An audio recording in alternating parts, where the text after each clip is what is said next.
Are you ready to rock? Yeah. Hi, everybody. Oh my God. Welcome, friends. Hello, hello. Hello, everybody. How we doing, Hello. guys? I'm upright How's it and going? dangerous. Desktop. Panda, how Oh my are you? goodness. Hello, hello. Okay, Allie, well, congratulations on first. Congrats on Thank that you. on that watch streak. It's very Yeah, impressive. not cheating at all. Thank No you. cheating whatsoever. No cheating. It's not like I'm in Anna. a call with the streamer. We got Anna here. We got Ren. We got Courtney. Ren. Oh wait. Also, Ren. Kitty pie, kitty pie, kitty pie, kitty pie. Love you, I love you, I love you, I love you. Mwah, mwah, mwah, mwah. Hi, There we Ren. go. And then we got Wimp. Wimp. Wimp. Hi, Wham. everybody. Hi, everybody. And dastardly, hello, Panda. Yeah, hello. Panda. Hope everyone's having a good day. Thanks for being here. Here, I guess I should do this. Are you guys ready? Are you guys ready for the reveal? I don't think these people are ready for the amount of cute that's about to hit their screens. Let's do It's it. gonna be painful. Check it Come out. with the cute truck. Check it out. Look at this. Look at this little bitch brigade. Stunning. Ta-da! I do Incredible. love that I clearly am using the same position for everyone's art. You are. Yeah. One day Oh I'll my learn how to God. pose characters, but until Twinning. then, everyone gets to be fucking twins. Yep. Ooh, we're Oh my fucking God. twins. Nice. No. I already regret being here. Eiffel Tower them twins, Sniff. Oh my God. Take the twins to Paris, Sniff. Take the twins to Paris. Easy. Done. We're all twinsies in this stream. We Yeah. are. No. We're like no. we're all Alabama here. Stop! Fuck! Oh. Dude. Can I leave? Actually, you know what? There's a way I can do it. No, you're No, supposed she to be goes. here. I'm the she temporary one. Get the fuck back here. Nope. Neither. Oh my I God. hate you. You wonder why it took me so long to get on this? Yeah. Well, Just look. kidding. Think of it this way. I ripped the Band-Aid off. It's over now. It probably won't come back. Yes, it will. Okay. Yes, it definitely will. That's how it definitely usually goes. How's Wimp, I had a everybody's- feeling this was gonna happen, so. How it's was okay. everybody's weekend? Yeah. One doing good. No. Everybody- I was a it was straight a up potato. weekend. Mm-hmm. It was Yeah, a it was- weekend. It was a weekend. Mhm. I was in a bubble this weekend, and it was lovely. Yeah. So yeah. Yeah. This So. was my first Father's Day without the ability to celebrate, so that Yeah. was interesting. Yeah. Should do a Mhm. seance. No, no, thank you. Okay. Oh my God. I mean, I was no contact with him before death. Before death, Mhm. I don't think I should break that after, but Mm-hmm. Yeah. I mean, I don't know. Life and death is full of surprises, right? that's true. That's true. Oh my gosh. Yeah, no, Father's Day is also kind of weird for me too. So like the Sunday was I did a music stream just to like kind of chill and hang out with people. So that was the one like productive nice thing that I did this weekend. Yeah. Outside of that, I was just like big chilling. It's So. been super nice on Sundays, dude. It's really been Thank it's been you. great. Yeah, the music's been fantastic. I didn't, Thank you. I know I didn't say it when I popped in on Sunday, but I really like the new like top down view you've set up. Hey, thank you so much. I'm still working on some stuff with it, but it's nice to at least be able to show people what the fuck I'm doing. Yeah. But yeah, it's cool. I'm enjoying it. Thank you. I appreciate it. Oh man. Yeah. Yeah, those have definitely been the most fun I think I've been having in recent memory. So You could tell. yeah, Yeah, it shows. Yeah. cool. And it's not to say that like you're not enjoying playing games. It's that there is this passion and reconnection with something you really love that is noticeable. Thank you. I think like that was my initial intention with like streaming was playing music on stream because and it's kind of perfect with Twitch because my introduction to a lot of music was video games. So like having a platform that is famous for video games to play music on is kind of like fucking perfect thing. So Okay, so I'm going to ask you a pretty loaded question here. oh shit. If you could pick your favorite video game soundtrack. Oh fuck. Yep. Yeah, actually, Yep. I'm gonna change up the overall playlist in the background, so that way it's all video game music. Starting off with a classic, The Witcher 3, The Trail. Hey, you know what's really funny? I've not played that. I still need to play Witcher 3 also badly. Really stunning OST. That's what I keep hearing. And I will probably play it when as it gets closer to The Witcher 4, which even though they've showed gameplay from it, I still don't believe it's coming out anytime soon. No, they literally just entered production last year, like not even just a year ago, but like maybe close to we're at like the 9-month mark that they're in production. Yeah. So the earliest I think we could see it is like late 2027, but I would more imagine we won't see it until like 2028 comfortably. This is the next take GTA their time 6. with it. Me too. I'm sure they will. Look, after what happened with the Cyberpunk launch, take your time. Yeah, please. Game devs, take your time. But also maybe stop announcing games so early. Fuck. Hey, look, the hype machine's got to exist. I'm looking at you, Silk Song. Yeah, seriously. Y'all, GTA 6. Oh God,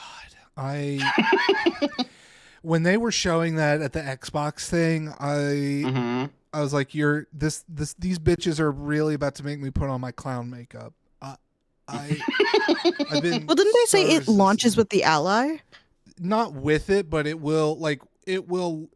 By the time that the Ally launches, will Silk Song will either be out at the same time or will have been out. They didn't say that it's that their releases are simultaneous. Yeah. No, I feel a little like it's gonna be playable day one. Yeah. It's I don't envy them in their position of all I'm gonna say is that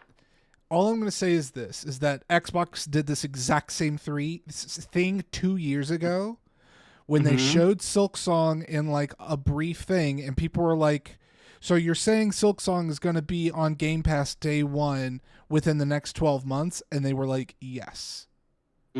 They did that, and then here we are still 2 years later. So like, until I specifically hear it from fucking Team Cherry, no, it just ain't happening. I hope Team Cherry shadow drops all your asses. That's what I keep saying. I hope that they shadow drop it and just destroy the internet. Also, please come out on April Fools. Has redeemed a lovely Yoda joke for everybody. You say that shit to Capo, please. Yep. Oh no. Let Capo experience this. Daniel, which Star Wars character loves coffee? I don't know which one. Jabba the Hutt. Oh, fuck off. Funny joke. God damn you, Yoda. Oh my god. Oh, we need to get to a Yoda PNG at this point because fucking hell. That'd be disgusting. Oh, Ren made it even better. Java the Cup. Yeah, I know this song's gonna take forever. Also, Allie, I'm purposefully. Yeah, no, I noticed you've been avoiding my. I noticed you've been avoiding my question. Don't worry, I have this shit locked in, and I'm ready to call you out for it. Okay. No, okay, because for serious question though. Too. Yeah, actually, Sniff, you want to go first? Hit me with this question again though, because I've been distracted too many times. It has been a decade. Your favorite video game OST? My favorite video game OST. I'm talking like the full soundtrack, like the collective work. Not just a single song, because that's mean. That's difficult because there's the nostalgia and then there's the like objective, and it's hard to separate them.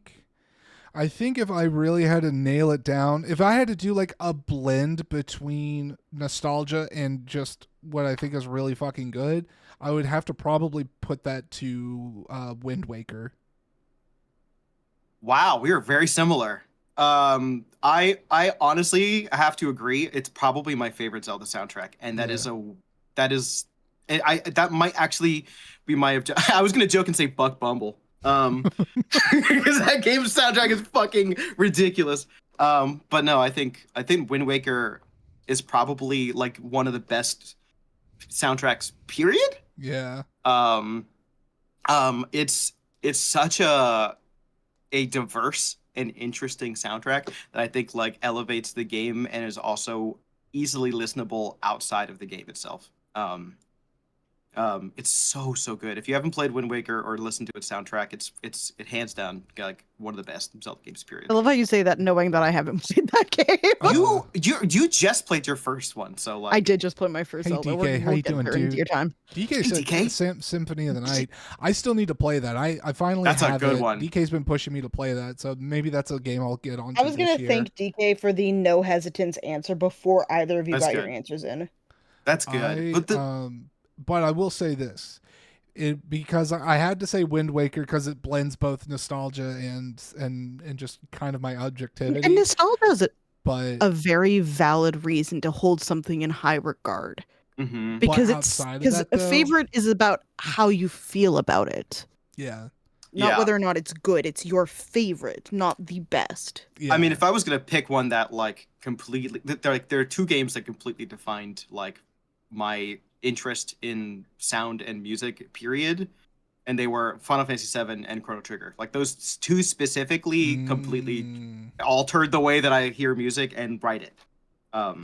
More so than I think Wind Waker for sure. Ren, that's such a Far Cry 5. Yeah, that's such a left field, and I love that. You're right. Yeah. Far Cry 5 had some really good shit coming out of that, like bringing in that like American cultist kind of vibe with like that like tent revival style approach to music. Okay.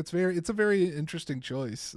I've never played a Far Cry game, so I actually don't know the music from that. 5 is a pretty solid entry, I think. Yeah. 4 is also pretty solid as well. I give 4 a lot of credit. I know a lot of people like love 3. I've never played 3, but a lot of people slob on that one. Right. Slob. Trine 2. Interesting. I've never played any of the Trine games as well, but I've heard never good things. Either. It always comes up on like my recommended feed in Steam, but I've never played it. But real quick, the DK mentioned Symphony of the Night. Castlevania is a series that I haven't played much of, but I know their soundtracks really well, and it's one of those cases of like you don't have to know the game to know the music and know that it fucking slaps. Symphony of the Night is like one of those soundtracks that I've had like played for me by Castlevania nerds, and I'm always jamming out. It's so good. I hate to do this. Okay. Go for it. But I see someone in chat that I want to give some big ups to. Okay. Do it. Gilfer. Hey! Gilfer, my friend Gilfer. Yeah, no, Capo and I were talking about Gilfer earlier because Gilfer has been really like lovely and been going to Capo's YouTube and like leaving comments on the music. You said a comment on my thing and it made me so happy. Thank you for popping in over there. That was so nice. I just wanted to give big ups because like I've known Gilfer for quite a long time now, and so I just wanted to say, just wanted to call that out. Yeah, we see you doing good things, and we're gonna call that shit out. Yeah, every time I get a comment on one of my YouTube videos, because I don't think anyone gives a shit, I cry a little bit. This bitch messaged me this morning. Because he hit 4K on his YouTube. Dude, I did. Way to go. I know. Thank you. Thank you. It's been dead for a little while. I used to post a ton on there, and then now I've been kind of coming back and making music and stuff on there again. And it's the last like couple weeks, it's been like over like 1,600 new people coming in. It's insane. Say, man, people are hungry for fun, unique music, and I talked about it earlier, but Allie, your walk on popped up. Mind me. So Oh fuck! I forgot I hadn't typed in chat yet. Nice. I gotta get that shit out of the way real early in, don't I? Nice. Wait, I thought I did type at the beginning of stream. No, you only did your. I did your my streak, and it didn't count. Yeah, it doesn't count the streak. Oh, that's annoying. Okay. But what was it? It was, I don't know. I was gonna say something about Expedition 33. That's all I was about to do. Was just suck that. I cannot. I mean, I've heard the music God. from that's really good. I can't wait to start that soon. Yeah, it looks beautiful. The soundtrack looks fantastic. Like it sounds fantastic from little tiny bits that I've heard. I can't wait to try it. Yeah. But it's nice. I know it's not like a JRPG. It's not a Japanese-made RPG, but it kind of like has a little bit of that tradition with the way that the turn-based combat is. Like I've heard a lot of people say that they wish this is what Square was doing with Final Fantasy. Yeah, I've heard that a lot. And I loved 16. Please, actually, if we want to talk about really good like modern Final Fantasy scores, Final Fantasy 16 is quite good. 16 was but a really good jam. That was a honestly I've never played a Final Fantasy game. 16 was my first one, and I loved every second of it. it's a really good introduction. I mean, it's not like a traditional Final Fantasy because you don't have a party-based system or anything. Yeah. But it hits a lot of the tonal stuff that I think is like a lot of people kind of boil it down to like Game of Thrones, like Final Fantasy, the Game of Thrones game. But it's a lot more than that. I think that game needs to be given more of a shot for everything that it does right. I think it would have stood a better chance had they not done that fucking Sony exclusivity for a year. Yeah, that for real. That killed them so hard. It's also doing damage to the Final Fantasy VII remake stuff. Yeah, it's like majorly damaged Final Fantasy VII remakes, which is crazy because that game is so beloved. Like the originals of the original version of that game is so beloved that people were waiting for a decade, like forever, to play that. And then it was locked behind PlayStation. Like a lot of people missed out on it. So it's unfortunate. And it's why I'm so angry at the whatever the Dusk Bloods is going to be from FromSoft on the Switch too. Like, okay, great. I'm glad another potential cult classic is now going to get locked onto a system, because if you think Sony doesn't want to budge on anything, right? Lord help everybody that for real that tries to fuck with Nintendo. Actually, I already saw. I've been already reading about reports of people who have been trying to use the like MIG card that lets them hold games on it. Their system's getting bricked by Nintendo already.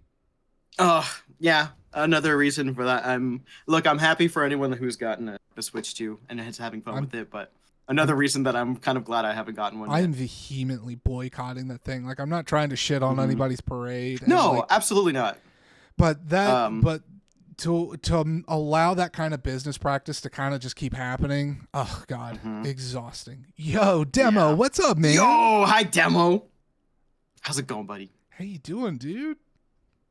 I have a question for you all, actually, because obviously for me, video game music has been kind of like a big thing for me. Like, it was one of the major reasons that I even got into like making any art or music in the first place. But like, as I know, like, Sniff, you have an enormous musical appreciation. Allie, you do as well, and you also have a musical background. Like, how important is like music to you in terms of your enjoyment of the game? Like how important is it? Because for me, I'm so biased. But I always wonder other people who maybe like music isn't their, primary interest, how important it is to them. I would say it's important in the way that, like, I think it does good. I think it does its job correctly if I'm feeling, if it's helping push the emotional boundary that a scene is trying to convey. And then I also think it's relatively successful if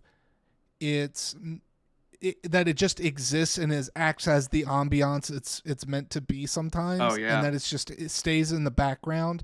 And I think the worst thing that could happen is if if it's meant to be more ambient and I take note of it because it's doing something really weird and disjointed. Like, yeah, I think that's the only time that I actually give a shit. But then again, to hit Expedition 33, when it's just constantly, it is constantly just good fucking music every 10 seconds that you turn around. Like, it's, then you're like, oh, it's so important. Like, yeah, it is super important. There's actually a couple games where I've like been completely taken out of a game because the music has like either been jarring or like it's just doing too much. Actually, there was a game that I played that I had to stop playing it because the soundtrack was so frustrating. Which one? So I grew up with these games and I loved them when I was growing up. It was actually my first JRPG was Dragon Quest 1. And I love the Dragon Quest series. but I tried to get back into a Dragon Quest 9, and that soundtrack made me quit the game. Actually, I looked for mods to mod the soundtrack out. And lo and behold, other people also had the same issue and were actively trying to mod the music out of the game. So like, because it's wild. It is so grating. It's so bad. And so it's unfortunate because otherwise that game is actually really fun. Demo's got a good point there. As far as just like games that have their different variations of the same song, but they have like a battle version versus yes! like the overworld version of it or something. Yes, Demo. Actually, I thought Final Fantasy VII Rebirth was owed so much like prop because the way that music was so dynamic. They would like turn the calm overworld theme like in old. Actually, Allie will know this pretty well because Allie has played some JRPGs now. If you ever played a JRPG and you're listening to a lot of the same music over and over and over again. Yeah, like oh god, when you're grinding. Yes. Actually, I love the Pokemon games in the originals, but one of the worst things about them is listening to the same thing the old on Pokemon loop. Games. So listening to the same thing on loop and then like getting the get into battle music like that triggers and then you get the same battle theme over again. And then you have to hear the same stuff over and over again. Whereas like the Final Fantasy VII Rebirth, they would take the overworld theme and then like shift it into battle mode and then go back. So you have a different battle theme for every single area that you're in. It's kind of amazing. One of my DK, also, he did not call me old because I just started playing JRPG. Yeah. I started last year. I just was thinking like because I played Red back in the old school, and I always think about the theme that they would play specifically for like gym battles or your rival battle, and it's the it's so it's so good. I can hear it in my brain right now, and my brain is like, yeah. See, that's what you want. Hey, Gig, how's it going, dude? Hi, Thanks for the 5 streamers. 5 streakings. We love streaking in this chat. We love fat ladies in this chat. I have a whole emote for streaking in this. We love fat ladies in this chat. MMOs are good music. Kappa, what was the question again? Because I don't think I had a chance to answer it yet. Yeah, I'm sorry, you haven't got a chance. I was just asking, like, how important the music in a video game is to your experience of it. See, for me, I cannot. I don't like playing. Ren, shut your fucking whore mouth. I know, right? I read that, and I didn't want to interrupt you. I was like, "Hi, Casey." Hi, Casey.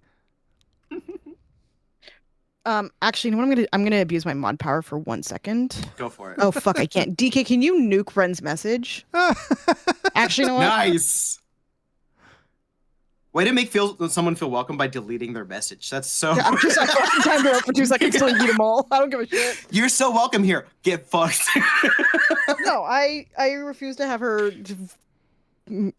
I understand it's not an insult, Ren, but yeah, on her birthday. Happy birthday. Wait, today is Ren's birthday? Yeah, it is. I don't know if we were publicly talking about that, but happy birthday. Happy birthday. Happy birthday. Hold on. I thought I had this in my phone. No, you don't. I do have it in my phone. It just didn't alert me. Oh, wow. You do it is wrong. Blaming technology. I am. Yeah. Yeah, I've been spreading the love. On the day, you motherfucker. Well, next year it's not going to happen, but god damn it. Okay, don't tell secrets to Allie, I guess. That's not true. I'm actually surprisingly good at keeping a secret. It depends on the secret. And if I am told ahead of time it is a secret, because I was not told it was a secret. Anyways, about like listening to music. I am not someone who likes to like have my own playlist going when a game is going. I listen to the song that is in the game, right? Yeah. And so for me, after a while, there are certain games where I'm like, I just gotta I get it. I'll sit here in silence rather than listen to this anymore. Yeah. And it pains me because the more that happens, the less likely I am to pick up that game. Right. Right now it's been happening with fuck, what is that game called? It is called No, it's Coral Island. Coral Island, yeah. Love it. It's a fun game. I am slowly and I'm waiting for it to go multiplayer because I've done pretty much everything I can do, and if I have to hear those fucking themes again, I just get bleh. No, that makes sense. I think any game that you dump hundreds of hours in, also, it's kind of hard for a composer to be like, yeah, I think I wrote enough music. Yeah, and that's the problem with like those farming games, because I love farming games. Go touch that dinner, Guilford. It is something. Those are games that without ending. Yeah. And because they're without ending, the music just won't fucking stop. Yeah, for sure. I was actually surprised at how long Animal Crossing, the new one, took to start wearing on me, because I have hundreds and hundreds of hours. It held up pretty well. The music in that game is great. Man, I love the jazzy opening. The Stardew OST, I wish was just a hair longer. I wish some of those songs were just a hair longer. Like they wrap up. Let's Stardew really quick. Huh? Why don't we talk about Stardew really quick? Okay. Sure. Is this one of the? Is it this got one brought of the up organically. Yeah, this is actually one of my hot takes that I'm okay. I love it. Unfollow before. I actually don't. I don't love the Stardew music. That's totally valid. It is Chrono Trigger light to me. It is not my favorite Stardew. It's not my favorite soundtrack. I do like some of the tracks from the game for sure, but it's not my favorite, and it did actually kind of start to wear on me quickly. This is definitely like a matter of taste, by the way. Like, I'm not saying that Stardew music is... agree with you there that like some of the songs wear a lot faster than the others. Yeah, for sure. It is one of those soundtracks that I have heard some really good tracks from it. I do really like some of the tracks, but overall, is it the developer that wrote the music for that game? I think so. Yeah, it is. So that in itself is amazing. Like, I love when developers are also the composers. That is sick. I know the same thing is the case for Toby Fox. Like, super talented people writing soundtracks and developing the game. Awesome. It is not really my like taste, I think, and that's probably why. Some are so good, but some are so poor. Yeah, and it is a thing that is just. I can never recall which season it is, but there's like one of the seasons where like the song is really good, and I just want it to go a hair bit longer, and for some reason it just doesn't. Yeah, it's unfortunate. Something like when you can tell when the song is going to loop and then it kind of starts wearing on you, it's annoying. Yeah. Also, Casey, I'm excited for you to go see that live. I actually think that a lot of the tracks in Stardew would probably adapt really, really well to a live. So they're coming to my town for my birthday. And I was gonna buy tickets, but I didn't want to go alone, so I guess I'm not going to see Stardew in person. Because like Madre Muppet was like, I'll go with you, and I'm like, I don't think I could sit through 3 hours of Stardew music with you, and you asking me what the fuck is this? What is this? Yep. Oh, also, I appreciate your interest, though. Thank you. Real quick, Anna and Super Gilford brought up Breath of the Wild. That is probably one of my favorite soundtracks of all time, and I know actually some people don't like that soundtrack, but it's super impressive, and it kind of brings up something that I think is kind of special to video game music and to things like Zelda and Final Fantasy and even Mario. There is like something that's kind of untapped in most mediums, which is like the idea of like musical lineage, of having like decades of themes that they continue to come back to and then like recontextualize to like call up like a history of like the series and of its characters. Breath of the Wild takes full advantage of that, and it will like pull up a theme that you haven't heard since like the original Zelda, and like use it in a weird way to like trigger a memory if you've been playing the series since its inception. It like blew me away. And there's you don't see that even in like a lot of film because there's not really that many long running franchises that have good music. So it's funny cool. when you mention like in film, I was kind of thinking of like it wasn't until somebody said it out loud once, but they were like for the film No Country for Old Men, there's zero music in that entire there's no soundtrack for that film. It is pure just what it is. That's it. It's room tone and foley, and that's what you get. Yeah, that works for that movie though because it's so tense. Yeah. So like it's like that feeling of being in our empty room. I wonder if that kind of concept could work for a video game. Yeah, I feel like it has. A lot of horror games kind of toy with that idea of like almost not even using much music and just kind of the ambience of the space, which is what brings in that feeling of like isolation. But because mostly when we associate quiet or like nothing's ever really quiet. No. But if we like we associate that feeling of quiet with feeling of isolation, and I feel like that's taken a lot in horror to a pretty interesting degree. I think Silent Hill does a really good job with that for the most part. Yeah. Do smells trigger memories? Absolutely. Oh yeah, for sure. Yes, DK. It depends on the smell, but yeah. Yeah, smell and sound for sure. Let's see. Breath of the Wild feels so diverse. Yeah, so it's really cool. Oh, sorry, I was gonna say because we touched on your hot take. Please. What are some good video games bad soundtrack? Oh man. Oh, that's hard. I'm stealing one that we've talked about. Go for it. Baldur's Gate 3. That is, okay. Yeah, I was going to get to this because no, I'm bringing it up now. Because even I would say it's not inherently a bad soundtrack. It could be and I agree with your take by the way. I agree with your take. There are really good moments in that soundtrack, but it is underwhelming. It is an incredibly underwhelming. And like, here's the thing, Anna, Kill All the Critters genuinely is better lyricism than the original song. And that's not me fucking blowing smoke up Brennan Mine's ass. It is the original song's lyrics are so nonsensical and so vague and attempting to be artsy that they lose the plot.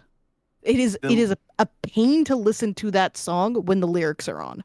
The lyrics for the Down by the River, honestly, what they remind me of is like a 90s Japanese anime intro dubbed. It's like it just feels cheesy and out of context. Yeah.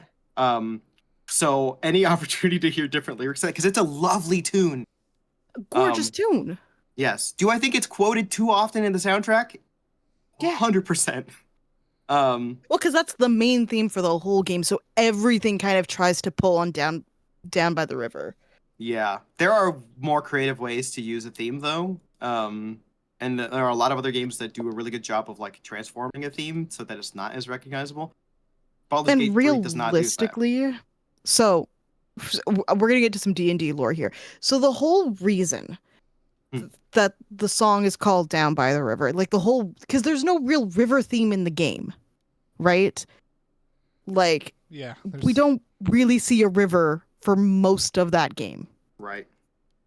It's because fucking Baldur's Gate 3 is a river town along what is in D&D called the Keonthar River. So it is a lore thing that I happen to know because I fucking play D&D. But if you don't play D&D and you don't know this shit about Baldur's Gate specifically, then that makes you're like, what the fuck? What river? Tell me what to do. Interesting. Yeah, I would have not accosted. I also was like, what is this about? Yeah. And I'm like, I know that they're talking about Baldur's Gate, the city, because it's on the Keonthar River, but like that is not common knowledge. And also, I have beef with Raphael's song. Yes, thank you. Okay, is that the one everybody like creams their pants over? In what way are we creaming our pants? I don't know. Is it the House of the Holy or whatever it's fucking called? The House of Hope. It's the actual like Broadway musical style fight. Yes, that is the one I have issues with. Okay. It's very cutesy. I've only heard about it, never actually. I've yet to experience it. Oh, you've got what? You've not gotten to that part of the game, Sniff? No. Oh, is this a spoiler? Hell, I don't care. It really. Okay, we can shut the fuck up. It's been 3 years. I can. It's my own fault that I'm not at this point, so it doesn't matter. Also, thank you, Demo. Yeah, it is like a whole sing-songy theater thing that happens during a fight.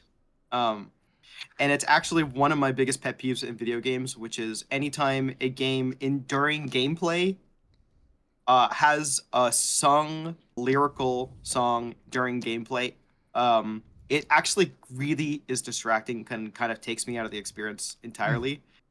Because like you're kind of like, as a human, you're trained to like when you hear someone talk, or like sing or say words, you're like trained to listen to that thing, and so it's super distracting. It's to me super when distracting. I also think that it's just a very big tone shift, because this is a major boss fight that you have been teased for the entire game. You get to fight Raphael. You've met him in Act 1.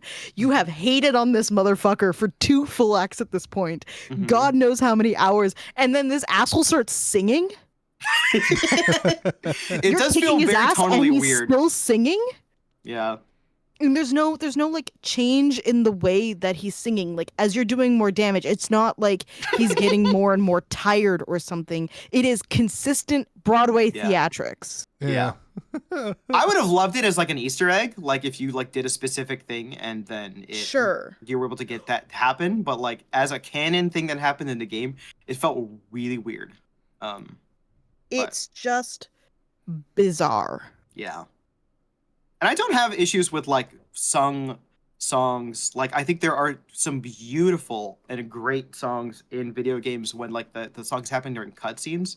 Like actually Portal, great soundtrack. The two Portal songs that happen during the credits, they're legendary for a reason. They're very funny. They feel appropriate to the game, and they're just very cleverly written. Hades also fucking incredible. Hades is an incredible banger of a soundtrack. It really is. It really is. They went so damn hard with that. But also all those games made by that company have killer soundtracks. So. Yeah, that's true. That company does really good like music for their games. Yes. Oh, Demo. Yeah. The use of odd time decisions is really fun. I think Bastion has a bunch of them too. Demo, we should talk because I know Demo's a drummer. Transistor also does really interesting music choices in their like the music in Transistor is gorgeous. But good game, not so fantastic soundtrack, not beloved soundtrack. Baldur's Gate 3. Yeah, for me. You definitely stole mine. So I know. We talked about it. That's why. A song it's playing right now. This is just a straight up banger, and it's the opening title theme for Metroid Prime 2 Echoes. Yeah. This is actually this is a cover incredible. though. This isn't the actual one, but still it's phenomenal. Hell yeah. I actually don't know this cover. This is dope. I think the game it's a series. It's made by the same company.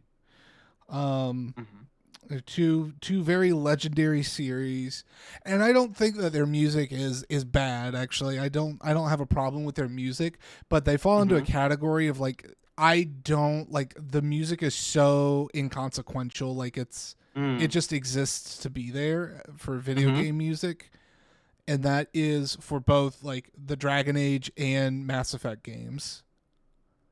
Yeah, you know what? Phenomenal games. Really? Soundtrack is just there. Like interesting, because I personally quite have a soft spot for the Mass Effect soundtrack. But I've got beer goggles for Mass Effect, so.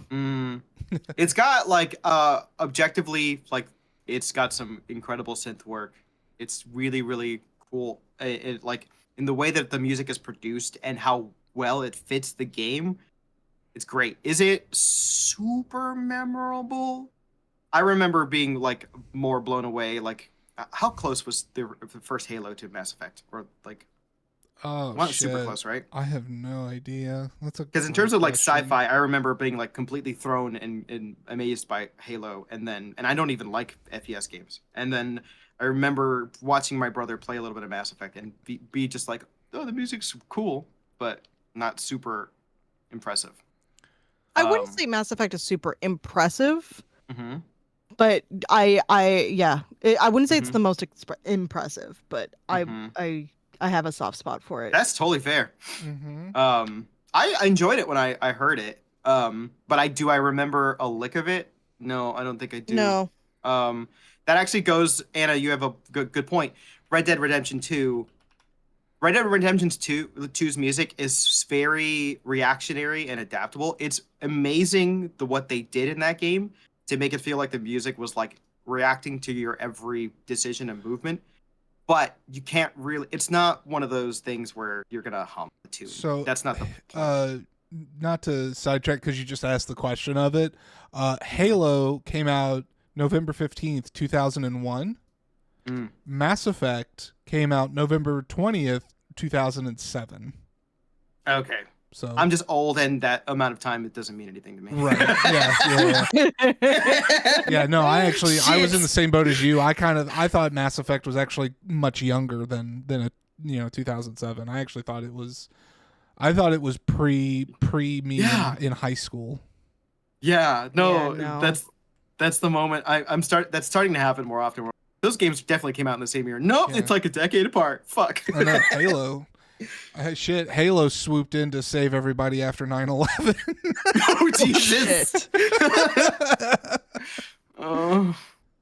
How could we what forget? I'll say is like a surprisingly unmemorable soundtrack for me, and I'm talking specifically like the orchestral pieces and not so much the like the music that they licensed.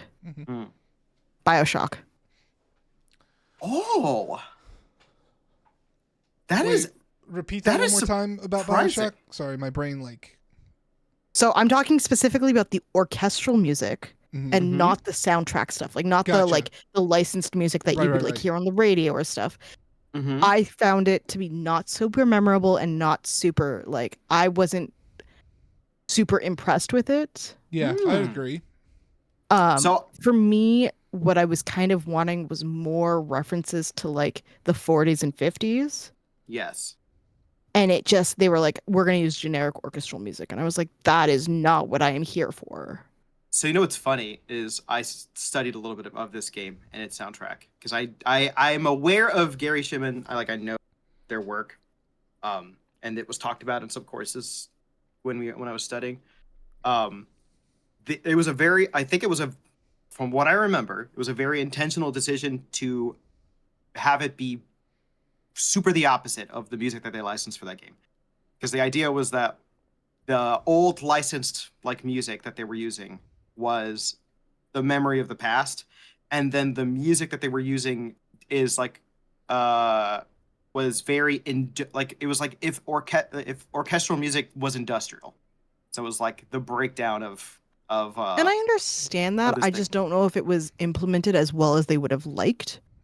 Because they had this niche that could be really cool. They have this very unique aesthetic, this unique world, and then to put the orchestral music that they do, it just kind of fades away. When there's so much other good music. Sorry, go ahead, Steph. Yeah, no, I was gonna say I see exactly what that means, like how they're referring to that, because I think it would have been a much better.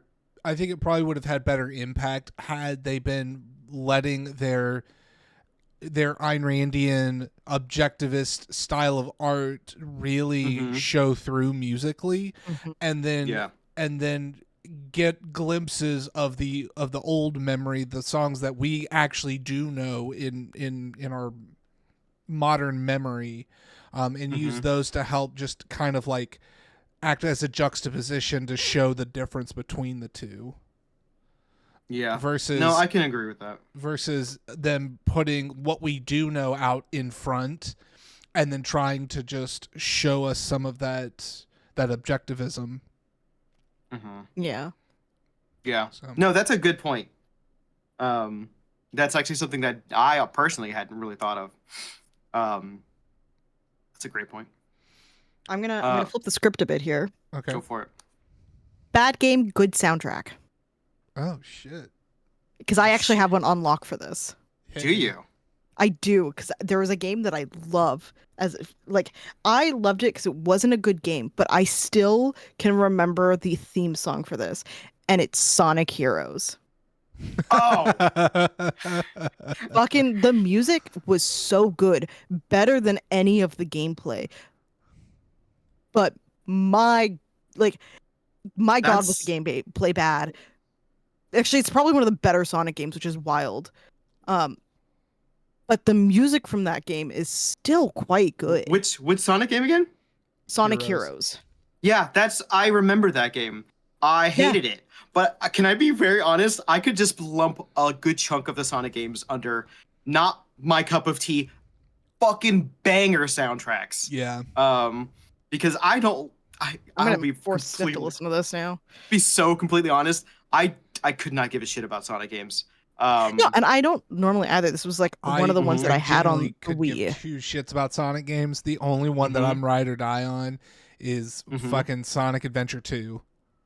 Yeah, that's fair. Andy and I did a cover from that. Fun gameplay and a banger soundtrack. That's the only time it's been winner chicken dinner for me. That's fair. Yeah, that's a good choice. Yeah, I'm trying to think of another one, but I think Sonic as a whole is a series that I don't think is designed in a particularly interesting way to me, but every single game is a masterclass in catchy fucking tune writing. All of them. I believe one of the Sega games was like ghost written by Michael Jackson. I'm not kidding. Which one? Wait, I think seriously? It was 3? No, I'm not kidding.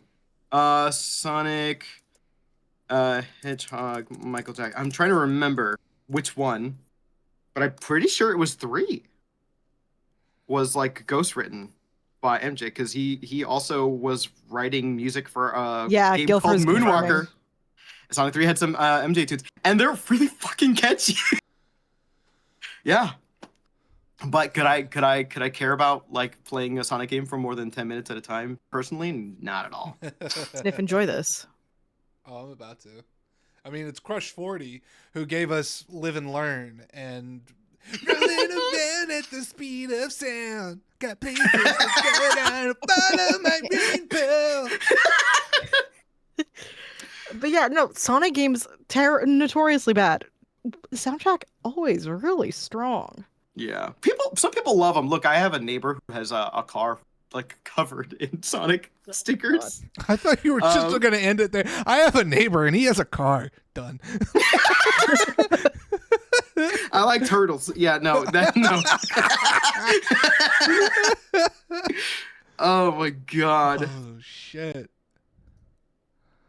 Also, like this is a lukewarm take, but like I don't give a shit about any Call of Duty games. There are a couple of Call of Duties that actually have some pretty good scores. Like I remember Modern Warfare 3 score. Someone was showing it to me one time, and I was like, "Wow, this is actually really interesting." Like they're doing some cool historical like Americana music and orchestra work and some cool stuff in it.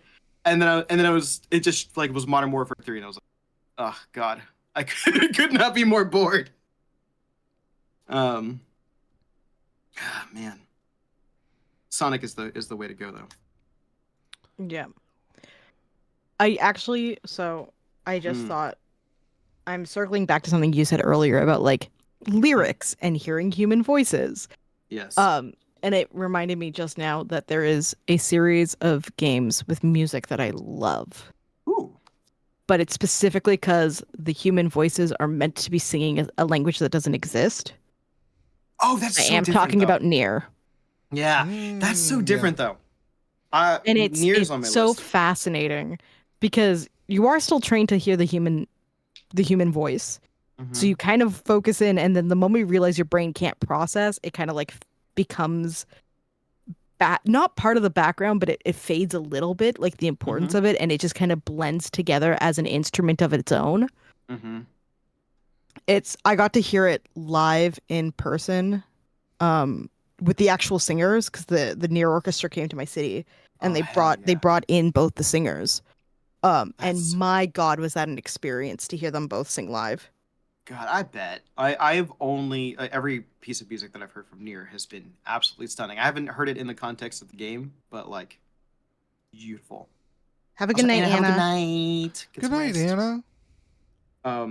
There are exceptions to this rule, by the way. Like Katamari, and also this might just be a language thing, but Katamari has Japanese sung music in the background, and it's either because I don't understand Japanese and it doesn't bother me, or that the game is just so fucking batshit crazy that having sung music happen in gameplay does not faze me in the slightest. Don't talk to me about Katamari Damacy until you've played to a T, where the music is actually done in English on purpose. Yeah, no, I'm excited about this. I'm wondering if it's gonna actually fuck with in my issue. Well, at least, luckily, with to a T. So I played this recently. To a T, its episodes book ended with like opening theme and closing theme as if it was like a TV show sung in English, and they're so fucking bizarre. But it doesn't necessarily it adds to the experience how bizarre everything is. Yeah, I'm excited. That looks like so much fun. Also, it's got Rebecca Sugar in it, and I'm such a huge fan. So yeah, I'm excited to hear that soundtrack. It's an experience, to say the least. Oh my god.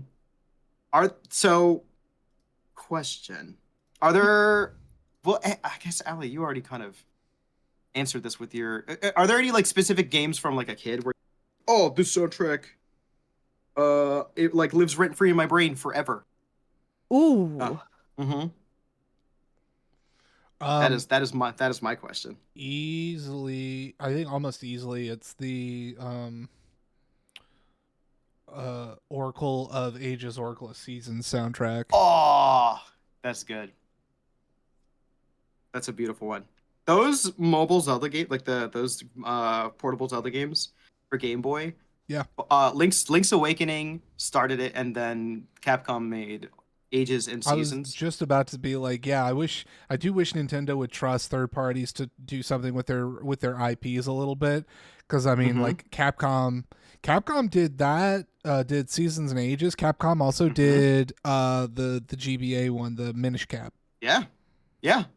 They've historically actually had some they've had the CDI games but they've also had Sega made F-Zero GX for GameCube, and that was the last major 3D F-Zero, but it was also a killer game, and they did an amazing job with it.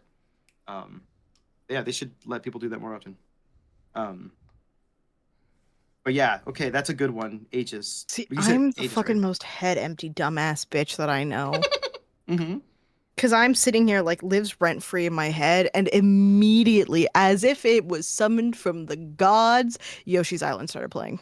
Oh man. That's Flower Garden. I'm specifically talking about bum ba dum bum bam. Oh yeah. Wait, that's from I think that's from Super Mario World, actually. Yeah, that's Super Mario World. Is that Super Mario World? That's Super Mario World. Yoshi's now when you say Yoshi's Island, you're talking about from the N64, or are we talking N64. Okay. Oh, that's Yoshi's Story. Yeah, Yoshi's Story. There we go. Yoshi's Island is the Super Nintendo one. That's right. Yoshi's Story is it's really dumb and amazing. Story. Yeah, literally anything that has anything to do with Yoshi is usually where my brain goes, because I have visceral memory of walking to, and I don't know if you guys have this in the US, but Rogers Video, it was our Blockbuster. Okay. And we would go and we would rent out the N64 for Yoshi, the Yoshi game, and then we'd walk it home, and I'd put it in, and I couldn't fucking beat the first level because I was 5 and I didn't have the patience. And so my mom would sit there and fucking learn how to play this game so I could progress. That's amazing. So just a heads up, everybody, we do have ads incoming in 2 minutes. And that's fine. It is that time of the evening though that I need to go help my wife give Gracie her nighttime medicine. Yeah. Okay. So if y'all don't mind, I'm gonna go ahead and run those 2-minute ads just to get those out of the way. Would you guys like for me to put on clips so you can also break, or do you want to just chit chat away? I don't care either way. I could use a break to grab some water. I'll be right back. Okay, there you go. 2 minutes. Jones. Then I will do the break. Here, I'll make it for that 15-second mark, just kind of got that wiggle room. So everybody, use this time. Go piss girl. Go get some water. Go stretch, and we'll be back in 2 minutes. Sweet. And break. Bye.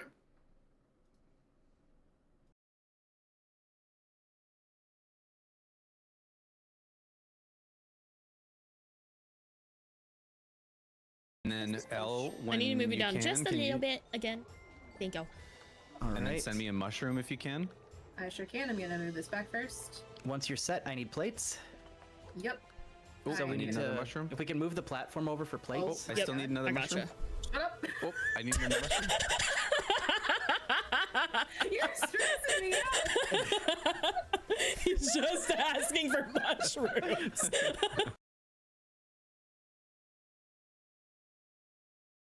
Keep you safe, but your voice full of wonder and fear just moments ago. Now I died. I ate a banana and I died in the game. This game is prejudiced. Fuck this game. I'm gonna leave it a shit review on Steam for the AI voice acting and its bias against bananas.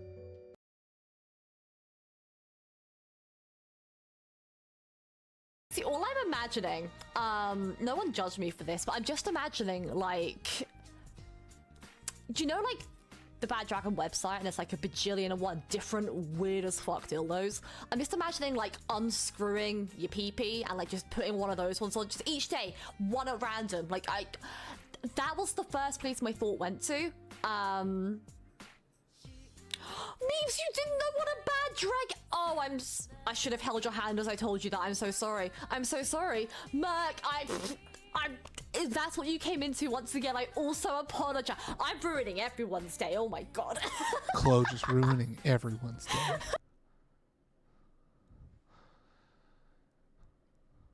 Hi, I like your content.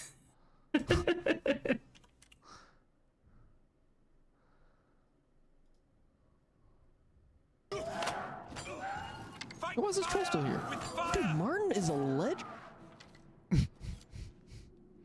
Martin, you're leading the team now. I cannot make a troll fly that high. I'm excited for this is a great conversation. My teacher. I love talking. Thank you I love so talking much, Martin. music. I I love really talking video appreciate you, dude. games.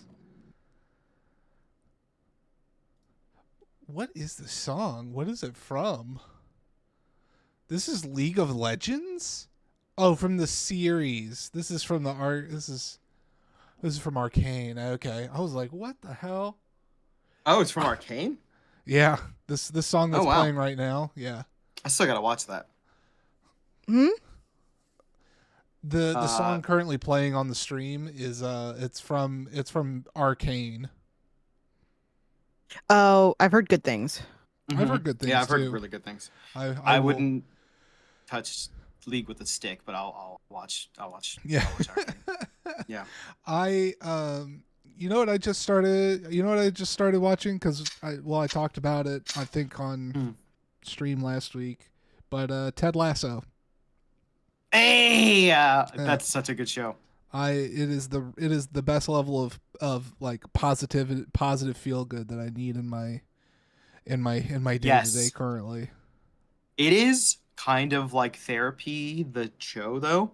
It's amazing. Katie and I watched it like a month ago. It's amazing. It's really really. I think I'm almost done with season 1. I think I'm on episode 7. I think. Fuck yeah, that's awesome. Yeah, we know that Salo guy. That's my neighbor. It quite literally is. Yeah, actually. Oh, are you guys like in the same apartment building or complex? No, like No, I 5 wish. minutes walk, 10 minutes. Yeah.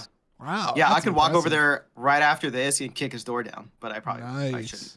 But yeah. Oh, you watched that last year? Nice. It's so good. Okay, so back to video game music because I had a new question. Oh, okay. Is there a singular piece of music? So we're not talking about full like OSTs anymore. I'm talking about like songs. Just music, okay. Specifically in video games that evokes like pulls genuine emotion out of you. Like it makes you cry or you're like you can't stop smiling, like like the actual song just affects you in some way. Yeah, I already actually immediately know the theme. It is the main overworld theme for Final Fantasy VII will reduce me, and did actually when I heard the orchestral version for Rebirth. It reduced me to a tiny puddle on the floor. Because I have a huge connection with that game. And Red Uncle Dreamers. Oh, it's so good. That one specifically, that was my first full like story game I played from start to finish that like meant a lot to me was Final Fantasy VII. And so that theme that you listen to while you're exploring the overworld is like it just brings me back to a specific time in my life where all I did was care about those characters, and it wrecks me every time I hear it. It's so beautiful.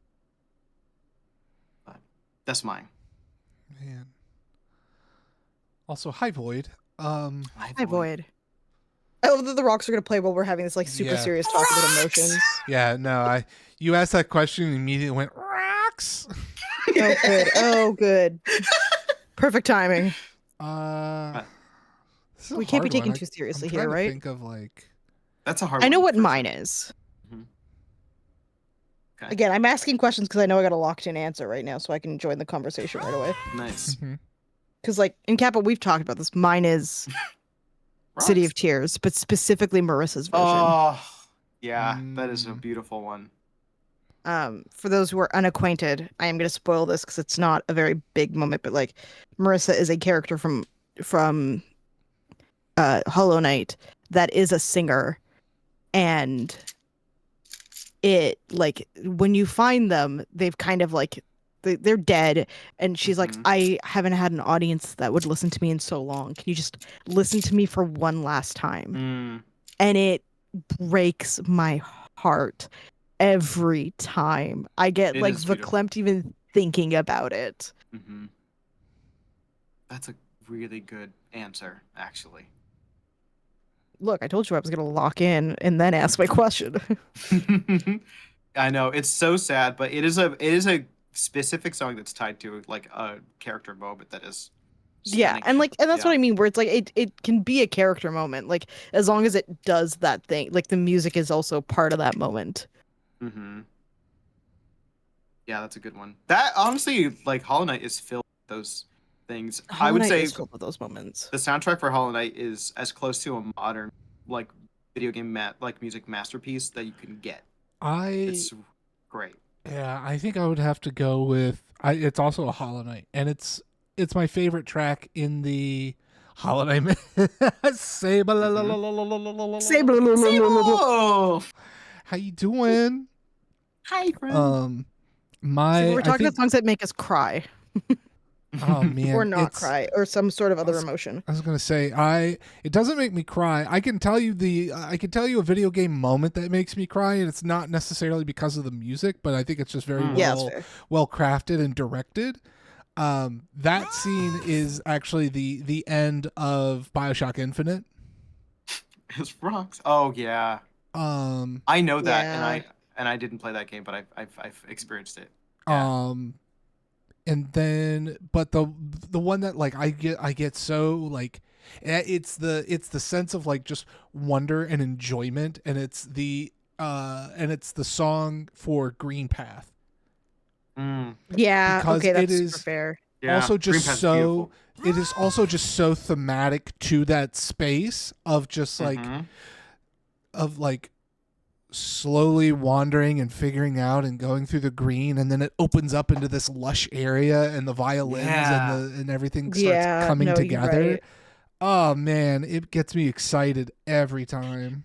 Yeah. See, for like wonderment and amazement and like that joy, for me that's the Journey soundtrack. Oh, Journey! Ooh. Journey's so good. The Journey soundtrack is, I like multiple times through my playthrough went, why does the music go this hard? Like that is, you did not need to go that hard for that game, but you did. Because Austin Wintory is a legitimate, incredible composer.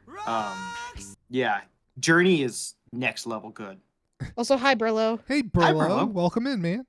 I just want everyone, just because I am skipping a couple of songs here and there, like I just skipped that Doom one. I have nothing against Doom. It's just, it's very hard for me to listen and hold conversation when I have when I have like it, that is hard to focus. My brain hurts so hard. I love the music, but holy crap! Yeah, I can enjoy that music, but it's only in my me time, and I'm not trying to hold conversation. Mm-hmm. Yeah, that's fair. Oh, Sticker Brush Symphony DK is the Donkey Kong. Also, the Donkey Kong Country soundtracks for Super Nintendo are amazing. So good. I always think immediately go to the aquatic one. Yeah, Aquatic Ambience is great. Sticker Brush Symphony is also great. I'll also hit you with another banger. Capo, I've hit you with this one so many times, but it's Spark Mandrill from Mega Man X. That theme has no reason to go as hard as it does. It really does.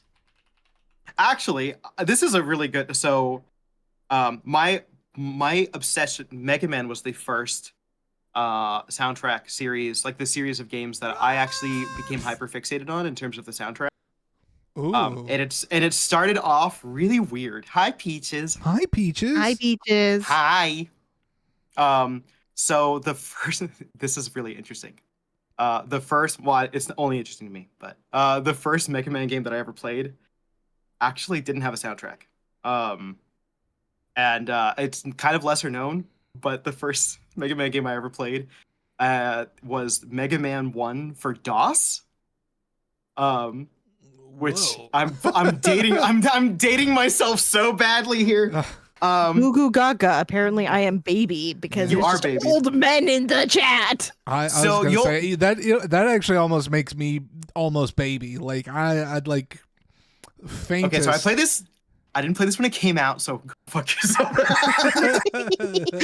But this game is actually it's almost not an official game. It was reluctantly acknowledged by Capcom. It was made by an ex-Capcom employee, and it's technically listed as one of the first officially recognized fan games of all. Is that the one that they eventually did do like an actual release of for the Game Boy, and it was the one called Wily's Revenge? I think it might have some relation to it. But this was like he didn't have access to any of the source code, this person who made it. He reverse engineered the entire game. But one thing I don't think he had any experience doing, and he had limitations on the hardware, was he couldn't do a soundtrack. And so my first Mega Man game ever, there was no soundtrack. It was just bleeps when you shot your stupid gun. And so I was like, well, I love this game, but like, what the fuck? I heard that this game had amazing music. And then my brother, we rented, I think, Mega Man 1 and 2 from the video store. Jesus Christ. And I was fucking blown away that like those games, if you listen to them now, honestly, other than the Mega Man 2 soundtrack, there's a reason why everybody covers stuff series. That it pulls so heavily from like the best 80s music. It is just banger after banger after banger. And that continued into like the X series too. So good. You know, now that we're kind of talking about Mega Man, I think I have an answer to the like good soundtrack, not the best gameplay. And that's the Mega Man X Command mission from the GameCube. Yes. Yeah. Like that was a turn-based game, right? Do what? It was turn-based, I think, right? Yeah, it was a turn-based game. It was for the GameCube and the PlayStation 2. Yep. GameCube mentioned because that fucking system is underloved by Nintendo and had some fucking banger games. Yeah. It really did. Listen, there was only one console that you could pick up like a lunchbox and take to your friends. that was me. I was picking that shit up like a lunchbox, taking it to my best. See, for me, it was Pokemon XD Gale of Darkness. That's right. Oh man, that's a lot of fun. That's my shit. That's good. That was my shit. That and fucking Animal Crossing. I will actually to this day say that the Animal Crossing soundtrack for the first one is my favorite because it's so stupid. I love it. It's so dumb and people were so mean. Best comment of the day. Hell yeah. I miss when the villagers were allowed to be mean to you. Right? Yeah. Mm-hmm. Yeah, actually, there was a character named Mr. Rossetti who would get upset at you. He would get so mad at you if your game. Yes. Yeah. Yes. He would get so mad, and I feared him with my life. Yes, he had a really crotchety music theme too. I loved him so much. Oh, Peaches, no. Hi, Rumo. Oh, Peaches, I'm sorry. Hi, Rumo. Hi, Rumo.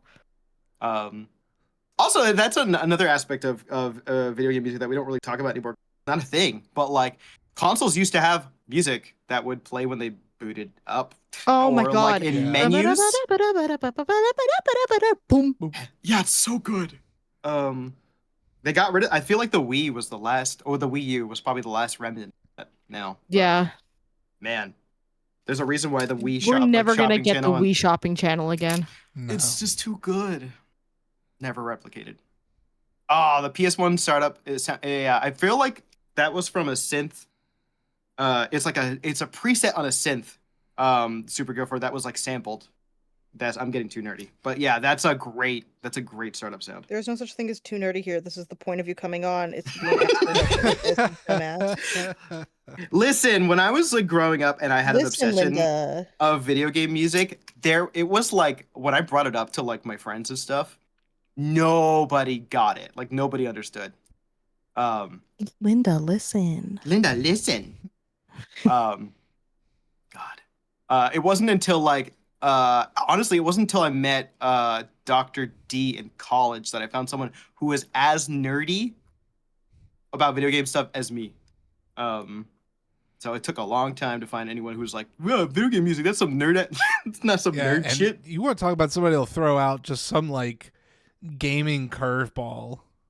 Mm-hmm. Like it's crazy the like weird shit he can just kind of pull out of the memory bank. Oh yeah, he's the one that introduced me. So Dr. D is the one that introduced me to Katamari. Actually, I had never heard of that game. Oh and really? He like brought it to me and was like, "You should play this. It's weird as fuck." Yeah. And he was right. He was right. That checks, but also was really funny knowing that now this man is a Souls machine. I know. Mm-hmm. He's a Souls machine, but he's actually a super mega fan of like JRPGs and weird Japanese games. So like, yeah. Again, unsurprising, but it's just really funny considering the only way that I've ever seen this man is as a Souls machine. Damn right. I was very nerdy on here. You're fine. Yes. Oh my god. Yeah, Animal Crossing Lego set for his birthday, but all he does is the Souls. Yep. Oh, absolutely. Oh, okay. Real quick, side note. Dr. Doot and I were playing that's one of his favorite freaking games. We played Animal Crossing so much. He sent me death threats. Crossing Horizons, okay? Actually, it's very funny. It's very funny. I was visiting Capo and he opened up his Switch for the first time in a hot minute. And he had a bunch of mail from Doc that was just wait, was it a drawing of a penis or was it threats? Yes. Okay. Sounds like it was a bit of both. It's a little bit of both. A little bit of column A, a little bit of column B. Oh my god. No, he's been my constant. I would do that in the GameCube version of Animal Crossing, where like I would make new characters to act as like my neighbors in that little square of 4 houses. And I would just send messages to myself like a fucking loser. Oh, no. We could play Animal Crossing. I'll send you mail. It might be death threats. Dude, or I have no idea. I have not turned on New Horizons since the pandemic. So like I bought it when it came out, played it for maybe like a month, and then I have not turned it back on since then. I have zero idea what awaits me in that fucking game. I would have to re-nuke my island. I killed everyone. I nuked mine, and I felt so bad about it. I don't even know how you I feel bad nuke about it. I'd have to go and go look. You have to just delete the game data in your settings. Oh shit! Okay. And like it fully wipes everything from the game, and you restart it. That may wind up being what I do if I decide to pick that up. Because listen, Nintendo, you're not listening to this because you don't give a shit about what people say. But make an Animal Crossing where you can have multiple saves that are separate. Because fuck you, let us seriously. Also, come on. Also, I don't want to be the only person that I don't want to shit on your entire game model. Stop making it dailies. Let me log out of the game at the time that I do it, and then log back in, and then go to sleep, and that is what time progresses. Yeah, it has been. I don't remember at 7 o'clock at night to go try and hunt for spiders, because guess what? I'm fucking scared of spiders, Nintendo. Yeah, that shouldn't be a requirement, actually. Still mad you can't ship spiders to people. Why are you mad about that? Because someone can then give me a spider, and I can then bring it to Blathers. I think in any other context, someone shipping you spiders would be a horrifying. Well, I feel like can somebody not catch one and then drop it on the ground? Come bring it to your island and drop it on the ground, because it stays in basically like a little container, and then you can pick up the container and give that to Blathers. They can definitely drop it. Maybe. I don't know. Also, I can't do that. I can't do the scorpion. I'm too scared. That's so fair. They were that I don't have a huge issue with them, and I still didn't like it. It was Super Gopher, that's a whole other subject. But I will say, because I'm for emulation, I think it's really fucked up. This is a complete side note. I think it's really fucked up that Nintendo nukes all of the emulators and stuff that they see on the internet, and then they incorporate that into their own virtual console and their own consoles to emulate games so that people can pay for them. I think it's really fucked up. I'm gonna go get on Reddit now and be like, Nintendo, eat my dick. It's so rude that they take other people's hard work for keeping games available for people to be able to accessibly play, and then use it for their own profit. It's fucked up. Yeah, it's like they're trying to make money, but I hate. As if they don't have enough. Right, how many copies of Ocarina of Time have I bought, Nintendo? Give me my shit for free. Come on.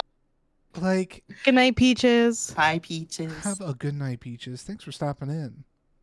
I hate so hard that Nintendo made record profits last year. Their line has never gone down, and yet they're gonna sit here and try to go, well, we gotta charge $80. We gotta. Oh my god. Yeah, I know.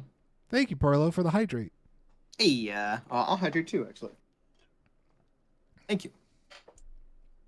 I know. I love Nintendo. You want to hear the worst part? Damn. Sniff? What's up? You want to hear the worst part? You're saying $80 in American money. I know. For you, imagine what that's in the Canadian dollar. It's almost 100 for you. It's 110. 110, yeah. $110 for Mario Kart World. That's so gross. That's so gross. For an already $700 system, that is $700 is the Mario Kart bundle. Oh, that's terrible. Yeah. Look, they're gonna get me. They always do. They're gonna release a Zelda game that's exclusive to the thing. They're gonna release a Mario game and I'm gonna have to buy it. I know, dude. I'm in that same boat too, but I'm trying to be. But the thing, right, is that I've resisted them before. I didn't buy the Wii U, and even though Skyward Sword came out, I still did not go get a Wii U. That's fair. And ultimately, that system failed, and then they ported everything over. They ported almost everything over. I still have yet to play Skyward Sword, even with the with this remaster that they brought onto the Switch, I've still yet to play it. Yeah. Actually, if you want to talk about not awesome games with amazing soundtracks, that's might be one of them actually. Skyward Sword is not my favorite Zelda game. It is very linear and very flawed, but it's got a killer ass soundtrack. Not a single bad track on there actually. Really good. But yeah, you don't rush to play Skyward Sword. In fact, don't pay to play Skyward Sword. No, I just. Okay, I do want to talk. Oh, go ahead. No, go ahead. I do want to talk about one more incredible soundtrack. Go for it. Just because I'm taking a quick look at the time, and we're already almost 90 minutes in. Yeah. Yep. Astrobot. Okay. Really? I mean, can I just say all the praises for Astrobot? Actually. Oh. I mean, that was my game of the year. So. It is my game of the year, and it's actually a game that it's, you know, when you finish a game and you're like, I wish I could play that again for the first time. That game, hands down. The soundtrack is so beautifully done, and it's so charming, amazingly mixed. That game fucking rules. It's so good. If you have not played it. The music in that one though was really strong. Mm-hmm.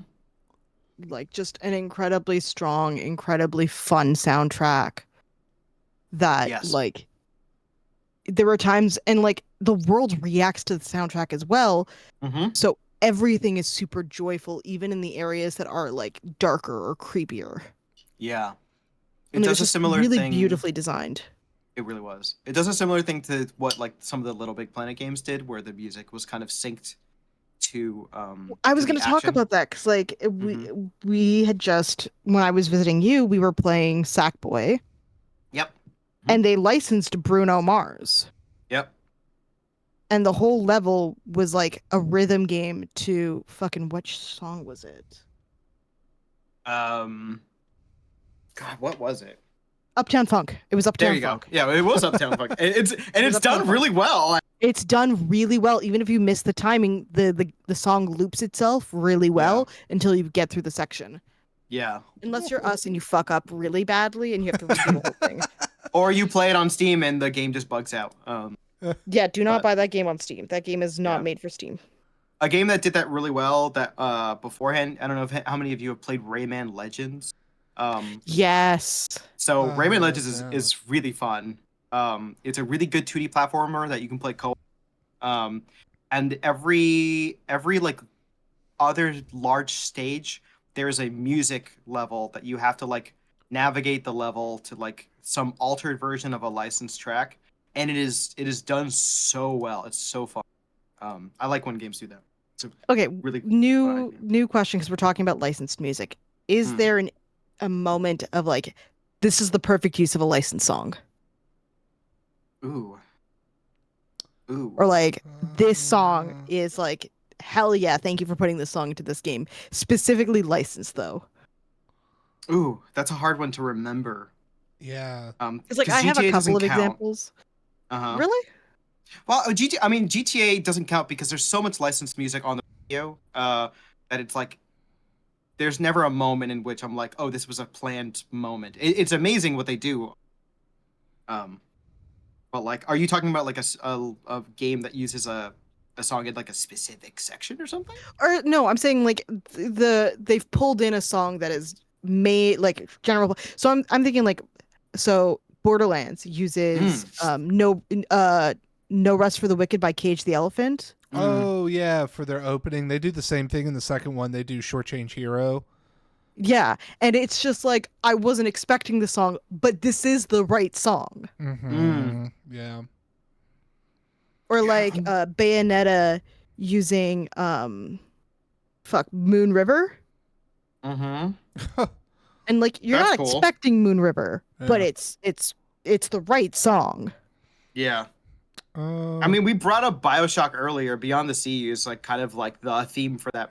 Yeah, that game. Honestly, I think is that has to perfect be for that. the one that would be forefront in my mind. Yeah. Fair or enough. like Set the World on Fire from Fallout. Yeah, that's Yeah. a really good one. Yeah, those are Or great. the fact for Fallout 4 they used basically used Dion's the Wanderer. Mm-hmm. I thought that was a really good use of that. Yeah. I don't know. Panda asked a pretty good question. Not necessarily music related, but definitely love answering questions in general. A not very popular game, but you adore. Ooh, not very popular game you adore, and why? Shit. Okay, hold on. I gotta dig. I immediately know. I maybe it's popular in circles outside of Twitch, but Shovel Knight. Shovel Knight is Fuck off. That's a great game.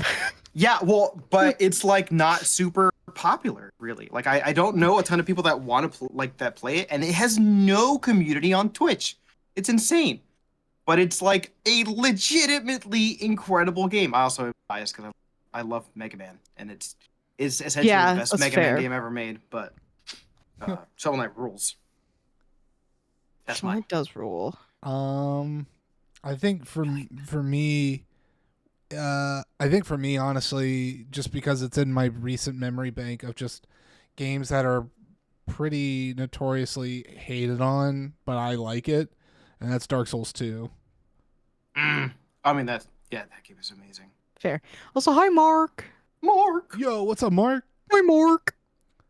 And I'll tell you why I like Dark Souls 2 over over the others. Is that Dark Souls 2, I think it was a time for From Software to attempt to pull for somebody else within From Software to direct a game outside of Miyazaki. And they experimented with a couple of different options.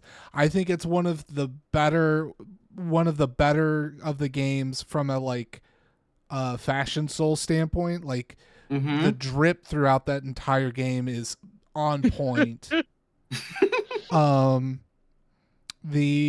It was the first time that they brought in power stancing weapons. Now, did they give everything a unique animation? No, they didn't do that, and that's okay. And then I will also say this. Dark Souls 2, while yes, it may be a bit of a piece of shit, it's at least honest about it being a piece of shit from start to finish. It is open and honest about itself from the get-go, unlike something like Dark Souls 1 and the first half of that game, stunning, phenomenal, A+, never change. Yeah. But once you get past Ornstein and Smo, I dare someone to sit here and tell me they love going after the Great Lords. Fair. I dare somebody to be like, oh yeah, I love New Londo. Or, oh yeah, I love the Crystal Caves and the Duke's Archive. Oh yeah, I love, if anybody ever says that they love the fucking Bed of Chaos, I'm gonna have to forcefully check them into a hospital. Like, the entire back half of Dark Souls 1 is so apparent that they were rushed to get that game out the door, that they took no time and care for it, but yet that's the one that becomes the beloved of everything. Like, please spare me a little. Just spare me a little. Like, to try to sit here and say it's the best game of all time, but you're gonna have to exclude the back half of the game, and you're gonna have to rely on the DLC to save it a little bit. Yeah, no. Taste my taint. Like, I don't. I agree. Well, I'm not gonna do that, but I don't expect anyone to. That's why it's a threat. Like, I will, to bring it full circle. By the way, for Dark Souls 2, I think it has my favorite hub world. I think Majula is amazing, and the music for Majula is like a warm blanket. That area, I always loved going back to. It's such a good hub world and for that game. Oh man, Panda coming in with that hot take about Nito and the catacombs. The catacombs isn't the bad part for me. It's I don't like the total darkness of Tomb of the Giants. That okay, sucks so butt. my I have a question for Panda. Can it be so? Like for me, I have a game in mind that this was my comfort game in my teen years. But it's from a very popular franchise. But I don't think it was one of their biggest games. Does that count? I would think it would. I think that counts. Because like for me, I've mentioned this already once this stream. We are rolling it back to Pokemon XD Gale of Darkness. Yeah, that's valid. Pre-teen alley, like pre-pubescent and preteen alley. I would sit there and play that. Espeon is my favorite Pokemon because of that game. Mm-hmm. I am so emotionally attached. It is the closest I've ever gotten to finishing a Pokemon game. Yeah. No, that's very I've valid. never finished a Pokemon game. How the first Pokemon Coliseum also gave me such a love for both Umbreon and Espeon. Those are good Pokemon. I don't know why great. everyone are like, they're just pretty. No, they're viable in battle. Yeah. They're really good in battle. Yeah, Umbreon for a long time in the competitive Pokemon scene was actually always a really strong, I think, special defensive choice. Mm-hmm. And then I have a second answer locked and loaded. Oh, Snake Eater. I know this song. We know this one. Yes. We know the song. So there's a game that came out a while ago. This was a first day buy for me. It's called #Blood. And it is drawn like a Saturday morning cartoon. I'm talking like old school Cartoon Network. Dexter's Lab. And it's Dexter's Lab art, Buffy the Vampire Slayer plot. You play as a young vampire hunter in her like first day in middle school, and like just like a little coming of age tale that is so nostalgic and so like I had genuinely so much fun playing that game. Mm-hmm. And I wish more people had knew about that game. I agree with that. I will also say the same thing of I wish more people knew or played Slay the Princess. Oh my god. That is on the docket for me to play. Dude, I need you to play that so bad. That may be what I do on Thursday, if I'm going to be dead honest. That might be a... Sniff, that was one of the most wild experiences. Go meet your wife. Huh? I know you have an actual one, but... Oh, you're talking about the game. I'm sorry, I thought you were... In the game. Gotcha. In the game. Bug Fables. I've never heard of this game. Oh, but it looks like that. It looks like Paper Mario, but with bugs. Interesting. Okay. I love that kind of aesthetic, so that sounds cool. I will have to check that out. It's the Paper Mario I've been waiting ages for. Fair. Oh man, yeah, fucking Nintendo again, here to shit on Nintendo. The fact that they were like artistic, they were like, yeah, for Paper Mario you can no longer have any of our characters be named anything outside of what they actually are. Like you can't give them any fun names. Like Toad is a fucking toad. All the toads are just toads. Like, are you shitting me? Yeah. That was always the that was Don't the get charm. me started on Paper Mario. The charm of Paper Mario. The fact that the cook in Toad Town, her name was Tasty. Like, fuck off. Super Paper Mario Origami is one of the most disappointing Nintendo Switch titles of all time. It is. I still never finished it. Don't bother. Don't fucking bother. Man, I don't even consider that a real that's not even in the series. 1,000 Year Door, peak. Yeah. Peak. I'm gonna flip Dastardly Panda's question on both of you though. What? Popular game that you don't think deserves the hype. Popular game that does not deserve the hype. Oh shit. Or popular game that you're like, less people need to play this. Because I got one on lock. I got one on lock. Oh my god! Now that you said that, I'm blanking. Baba Is You. I have seen so many fucking people play Baba Is You, and it convinced me to play it. And that game is a hellscape. That game should not be played ever. That game should not exist. Why is it so hard? My brain was bleeding out of my ears. Yeah, I see. Fuck Baba Is You. Baba is death. Oh man. God damn, that game incensed me. Yeah, that's fair. You seemed like you were dying. I thought I was gonna fucking lose my goddamn You mind. seemed like you were dying. Baba is sad. Baba can fucking suck my dick. Baba is cocksucker. That's. Oh my god, dude! Now that you've said it, like I have so many like brain goes blank when you say this. Oh fuck.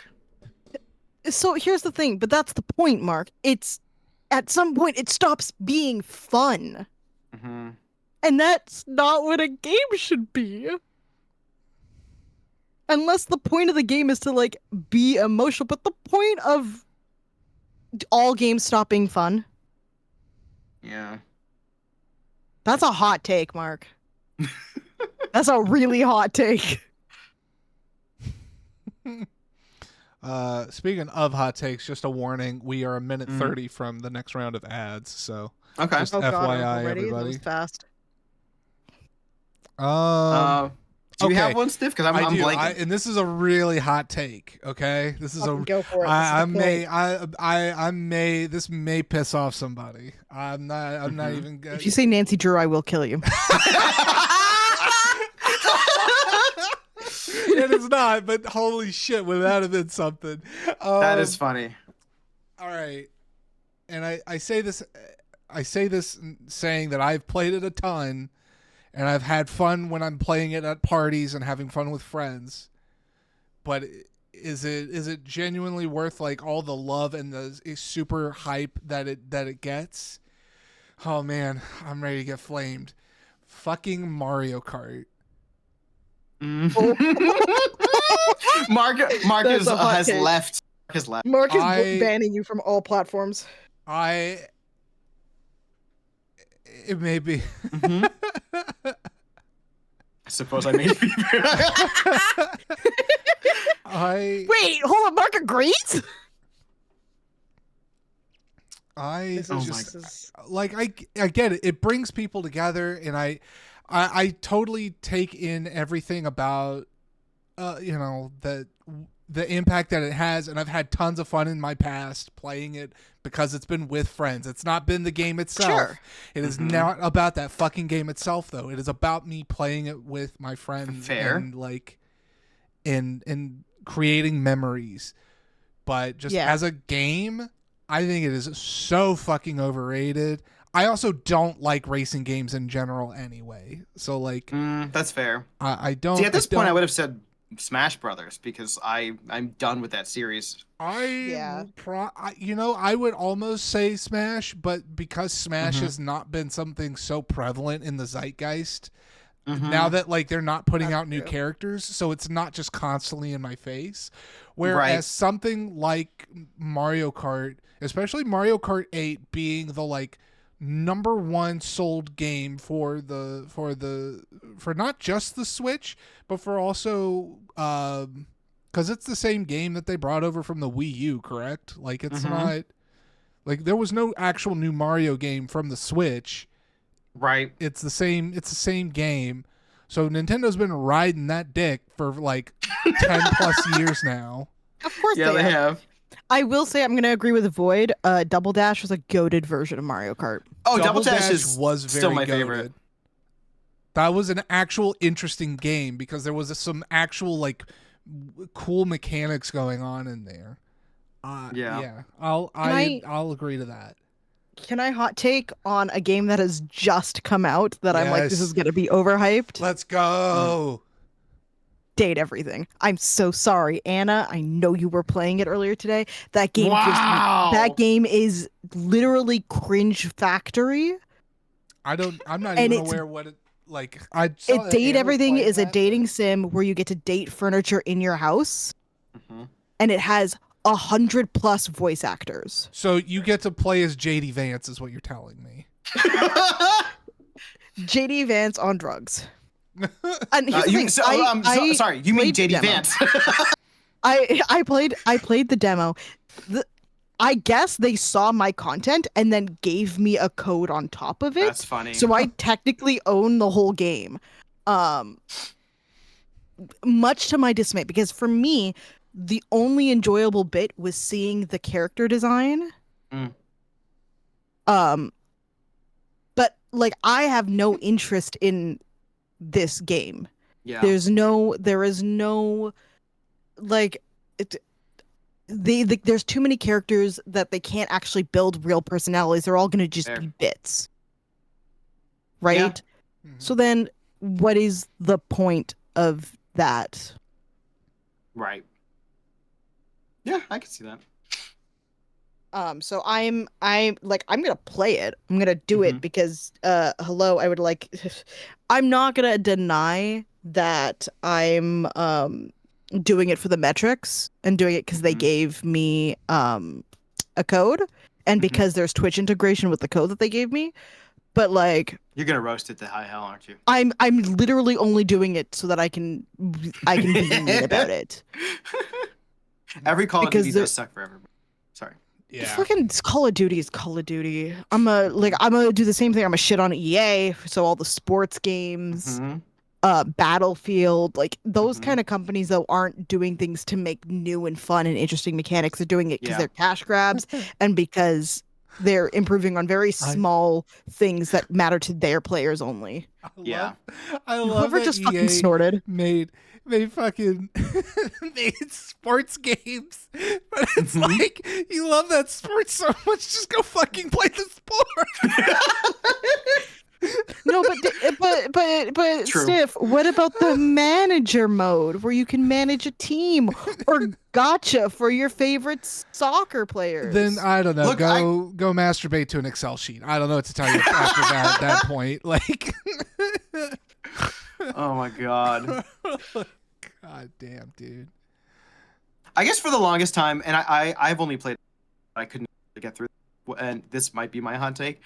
I have never understood the Assassin's Creed games, and I know there are good ones. I know there are good ones. The last good one was Assassin's Creed 2. Sorry, that's my hot take. That's fair. But I don't really. I've never felt when I've played an Assassin's Creed game like the world is really that alive. It just kind of feels like an empty thing where I'm going from character to character, having kind of a meaningless interaction. They don't. So I've never understood the hype for them.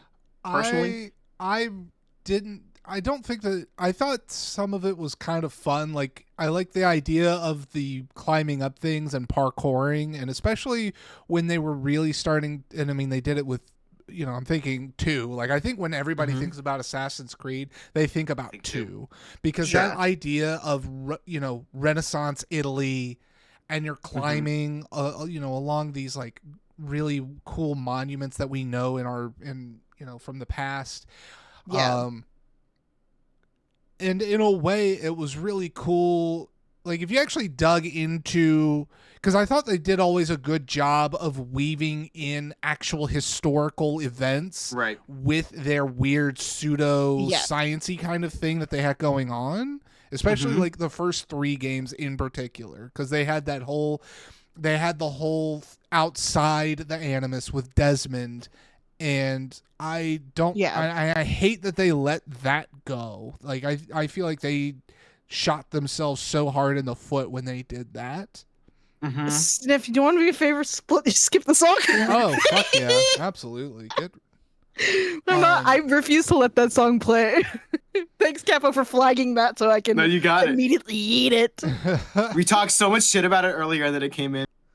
Yeah, it had to it was bound to, because I know what playlist Sniff is using because I was looking at it earlier to get some inspiration. Also, just for fun fact, like this is, and I threw it on random, and this is now like the 6th or 7th Witcher 3 soundtrack song to pop up during this. Hell yeah! Like that's how prominent I feel like that game is.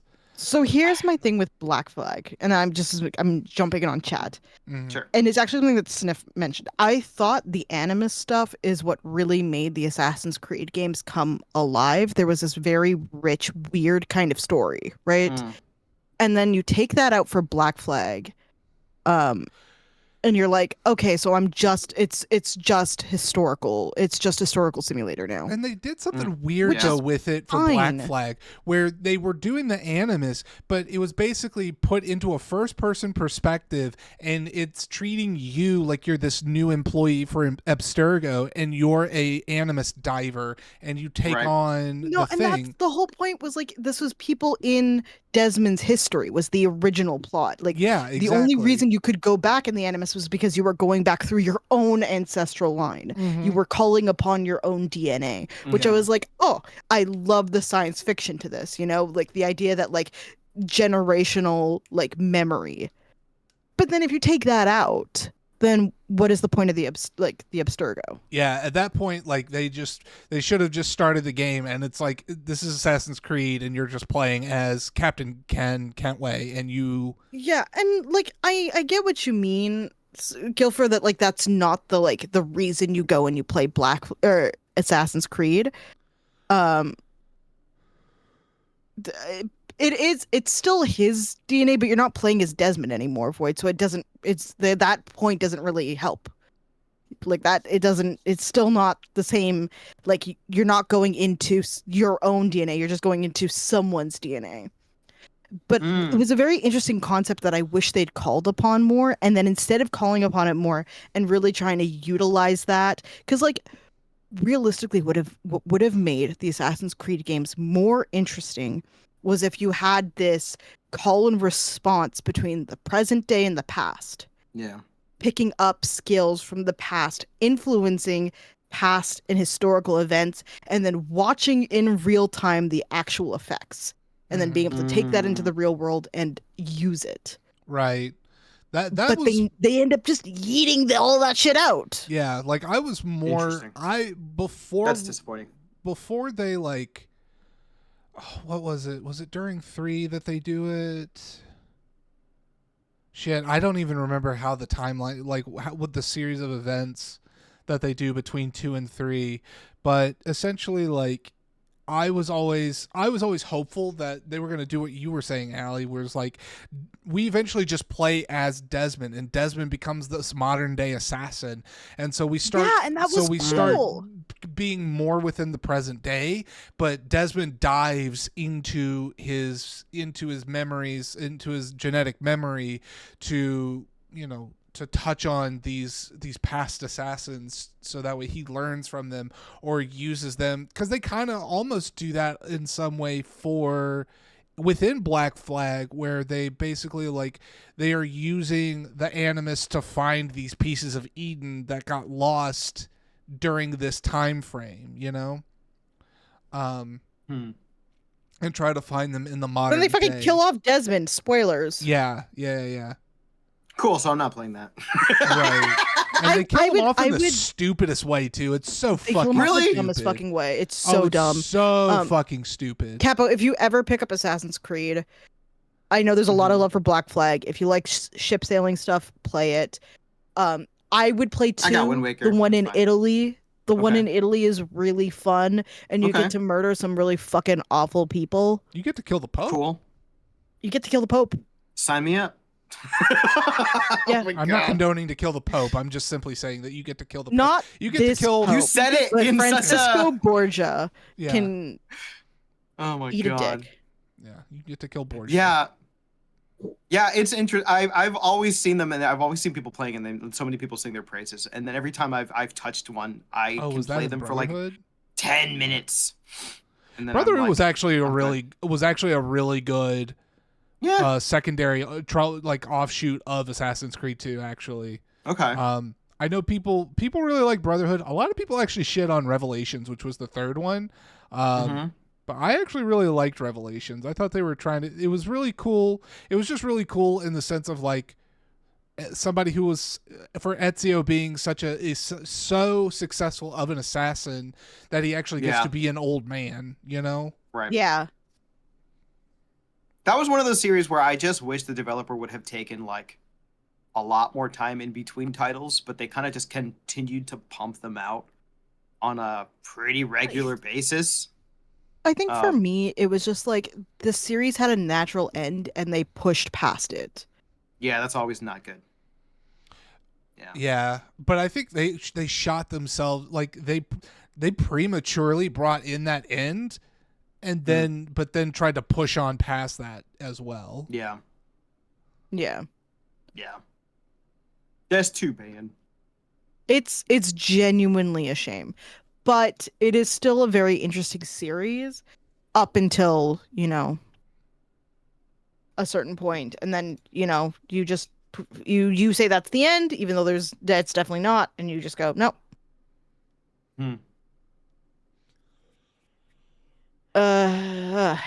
Sniff. Those I are our hate to be hot this takes. person, You're gonna be this, but person I gotta be out at 8 today.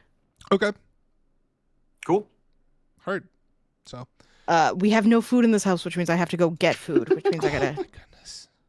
I know. My goodness. Blame the 2 people who fractured their toes and couldn't go grocery shopping for the hottest minute. Oh my god. Did your mom also fracture their toe? Yeah, she fractured Twinning it in the worst way. Remember that charity stream I was doing a couple Sundays ago? Yeah. She texted me mid-stream to be like, "Hey, come, I gotta show you something." And it's her. She'd fractured the same toe I did. Jesus H Christ. Oh my god. Wow. Madre Muppet. We're special. Truly. Was it in the same place? Like, did you where the same place that you broke your toe? She fractured hers on her bed. I fractured mine on my bed.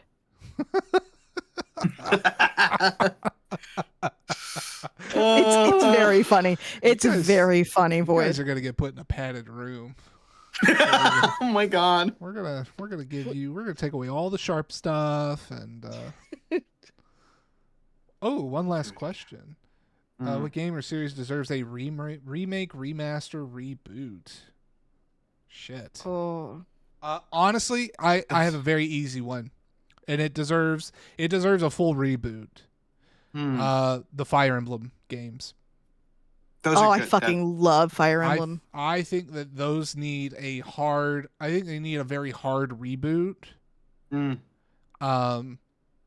I think Three Houses was probably the last decent one. Fair. Yeah, I loved Three Houses. But that being said, this lean into them turning it into a pseudo dating sim, put that shit in the fucking bin. It is so good fucking God. It is so unnecessary. It's so unnecessary. It is so. So you so say much that. extra bloat. You say that, but most people You really say love that. that I aspect love of the game. dating Claude. In fact, I would love know. to do all the old school games in the style of Three Houses. No. Give me there's the a 3D pretty even models, let me split have on the that. The thing is, time. though, is that existed, but it wasn't. But it wasn't your character trying to date the other characters. It was actually you sitting in and creating supports between units themselves. Yeah. And they developed their own relationship, and sometimes those turned into a romantic relationship, and other times it was just like, yo, we're gonna kick shit up in the fucking battlefield. Which I do actually like that Three Houses keeps that. Yes. The more you have people on the well. same team, that's still very cute. Yeah. But the whole thing of me as the player character trying to go bang my comrade, I'm so exhausted by that. That's just so. See, it's funny that you mentioned pointless. Fire Emblem because that game has so many games in the series, and Yeah. Nintendo is still actively kind of developing them. I know. They should stop. But the two that I have two, Panda, or who asked it? Yeah, it was Panda, right? I have two actually. One of them is gonna be obvious because I've already talked about this here today. But Mega Man they haven't had a game since 2018, and even that one wasn't great. It was fine. Mega Man 9? And it was 11. 11, and it was fine, but it was bland. But Capcom has effectively given up on their mascot, which is wild. They've just dropped their mascot basically entirely. That would be like if Nintendo was like, "Fuck you, Mario." So Mega Man for sure. But actually, the other one is Earthbound. There's only been technically there's 3 games. The one was Earthbound 0 on the NES, which nobody really plays. Then there was Earthbound for Super Nintendo, which is an incredible game. And then Mother 3, which Nintendo refuses to give a release of officially, so that people have kind of like just gone to English translating it, and they'll never release it probably. Yeah. But they've Monster just Rancher, effectively I haven't thought given of that up. in a long time. Monster Rancher's good. But yeah, Earthbound for sure. I think that the Mother series needs a reboot of some kind because it has a huge cult following and it's inspired games like Undertale and Deltarune and these a bunch of like I think even Omori was inspired by Earthbound. Yeah. There's a very much ton so. of games that are inspired by Earthbound, and I feel like Nintendo has effectively just killed that franchise because it's a little weird, but it deserves it. I have a couple. I have two like serious ones. And one kind of jokey one that I've already mentioned like a couple of times today that I probably don't need to mention again. We'll start with the serious ones. Go for it. First, I would love a genuine reboot. And this is just like in terms of the art and the style and just kind of modernizing it. The old school Harvest Moon games. Yeah. And not in the way that they're currently doing it, because the new Harvest Moon games are shit. Agreed. The new Story of Seasons games aren't that great either. But like the Story of Seasons at this point, they're just basically rehashing old Harvest Moon. Like they're just remaking, like they did for Wonderful Life recently. The one that I loved the most was Magical Melody. That was like my shit. That was the GameCube, yeah. Yeah, as you can tell. And then the other one that's like more serious was this very old school 90s Nintendo 64 racing game. Sorry, Sniff. Called Snowboard Kids. Oh, Snowboard Kids! Yes. And it had a banger of a soundtrack. It had really fun mechanics. It was just man. It was so cute and so precious and really dorky. And like, what do you mean a 12-year-old is wearing a mid-drift in the snow? That's problematic. Let's modernize that, please, and fix that. Thanks. And then if I was going to pick like a less serious option, it would be Pokemon XD Gale of Darkness. Yes.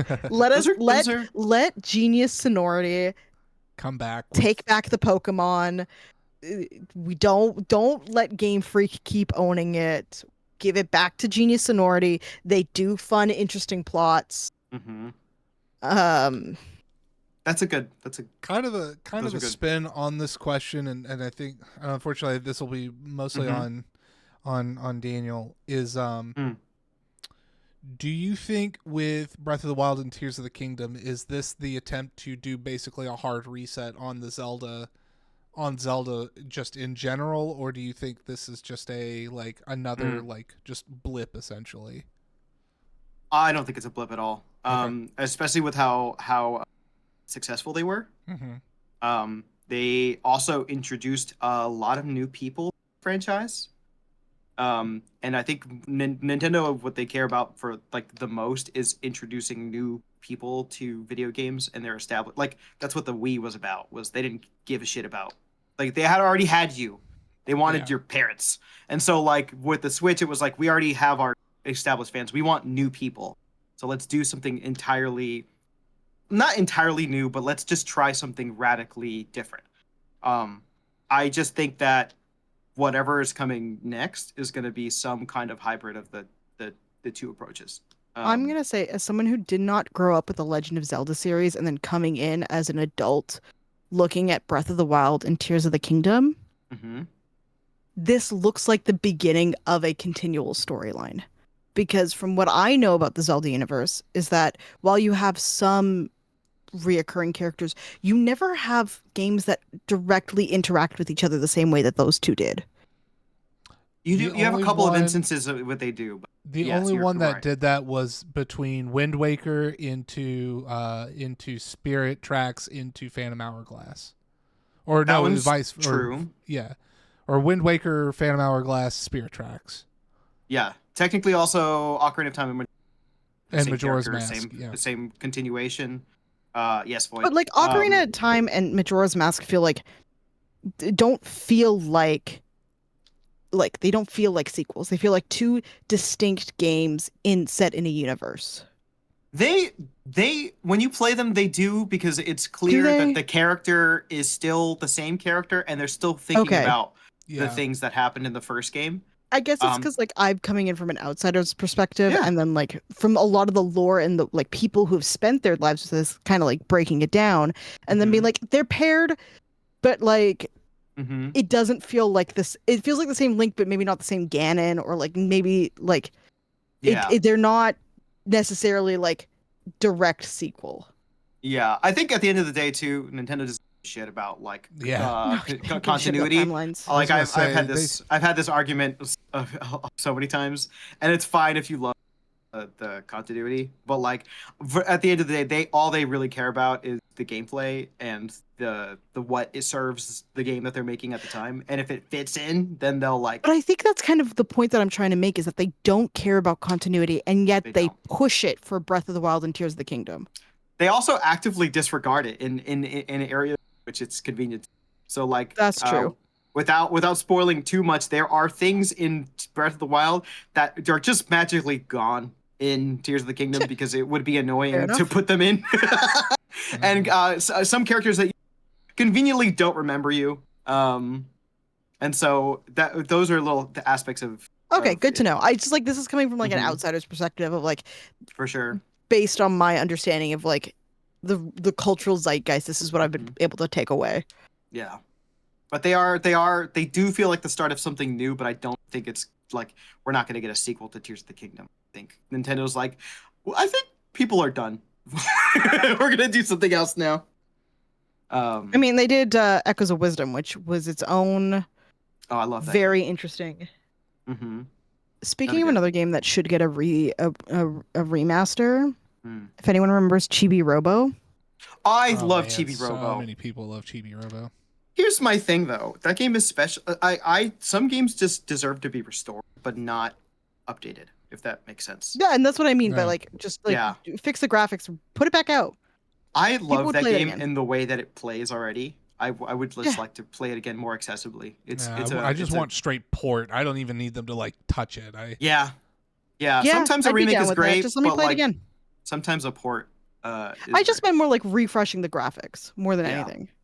Like if they were is it cute? Yes, but like just to see how because if they made it like 2AT style graphics, that'd be so good.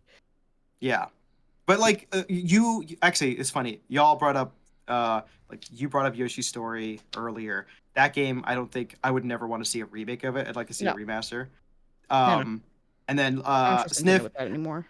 Actually, I made a note of this earlier because I thought it was really funny when both were talking about, and I know we're wrapping up soon, but when you two were talking about your like games that soundtracks that live rent free in your head, Ali, you brought up Yoshi's Story, and Sniff, you brought up Link's, or you brought up Oracle of Ages. Yeah.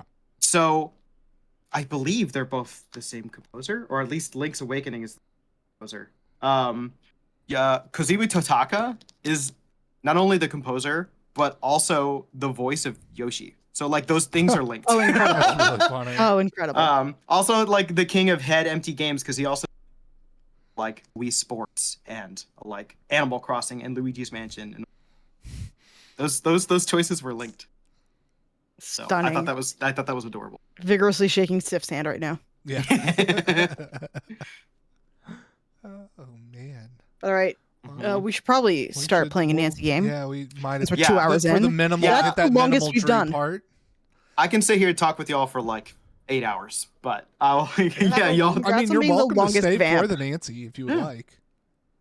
I actually got emails for work, and so I was even gonna maybe go live a little later, but I'm not. I gotta work. So, you gotta work? I heard like teams popping off as we were talking. Yeah, I'm sorry. So I'm gonna go submit to capitalism. No, it's pastime. I know. He does not listen to that. He does not care. It drives me nuts. No, they'll give me money. I know. But this is a podcast, Panda. This is the podcast. This minimal. This is the podcast. Yeah. This is we do this every Tuesday. It's just not always. It's not going to be Daniel every time. If they let me back on, I will come back on. Brother, We would have you the back on in a sheet. You heartbeat. can sign up when it. We have no Yeah. openings next week. Go ahead. We'll have it back next week. Oh my god, but this was actually so much fun.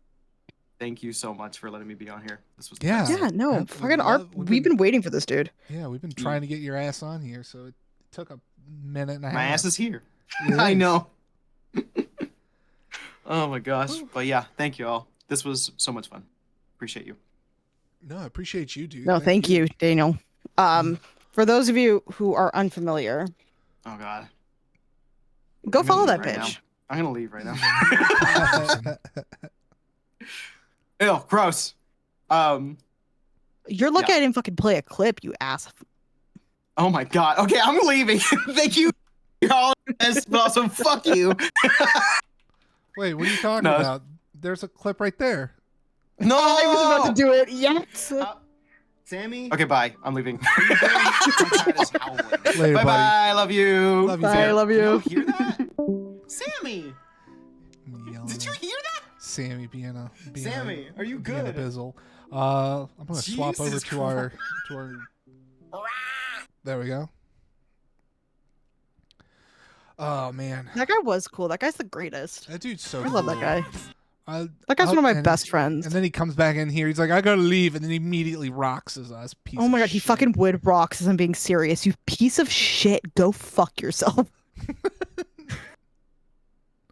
All right, I'm gonna pause that, and then let me get game booted up. This is how you know I'm really friends with someone that I will cuss them out like that because I don't do that to people. Yeah. When I'm not this close to them and I know they can't handle it. Like I know it's Capo and I know he'll take it well. Let's see, we can go here. Share this. Beautiful. You're not gonna watch his shorts. You're not gonna comment, Gilfer. Wow. Such a shame. Not a true fan. Let me, because we're already like 10 minutes out from ads. You can just go ahead and run those. Just and run get 'em. those 2 minutes out of the way.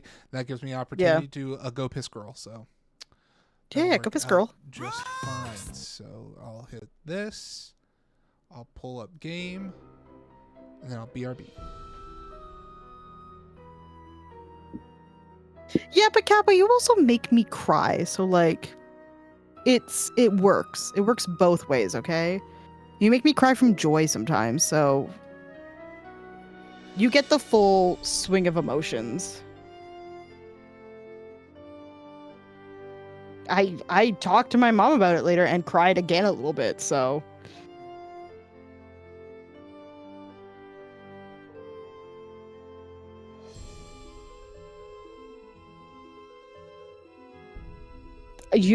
Panda, that was me being nice. I've dropped meaner words. I have dropped meaner, nastier words to this man before. Both him and Sniff take a level of abuse that should not be allowed.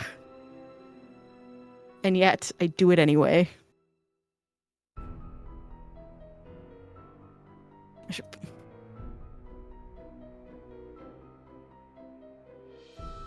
I've threatened to steal both your wives. What do you mean?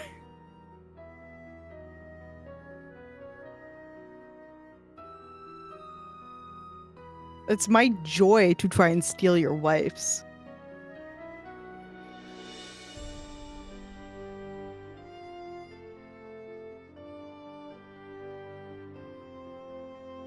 All right. Oh man. Capo's out here being like, she threatened to steal my wife, as if that's not a daily with you two. Yeah, I know. That's. And I just say best of luck. Look, I know I can't actually steal her. My whole point is that if I ingratiate... Guilford, no. If I ingratiate myself enough with your wife, when I secretly move into your house, it's going to be okay. Just going to live in a guest bedroom or live in the closet. It's fine. I mean, you don't even have to really sneak if you want that. We got you. It's already. See? But this is what I mean. You make friends with both people in the couple, and then there's no question when you ask for shit like this. Oh god, I forgot how weird this house is. And there's that weird little kid, isn't there? There is, but we're in our room, so we don't even have to worry about her. Is it nighttime or daytime? I cannot tell. It should be daytime. 6 a.m. There was a notification. I like that it's a little spider web. A hearty congratulations. You're off to England, and we're off to sailing camp. Hopefully this will be the year Bess and I win the regatta. The regatta. Oh ho ho. So cheerio, pip pip, and alright, that's whatever. It's stupid. Oh, that closed out the whole thing. Help. No. No. Directory. Rocks! I don't... Do we ever call Ned this trip? Oh, shit.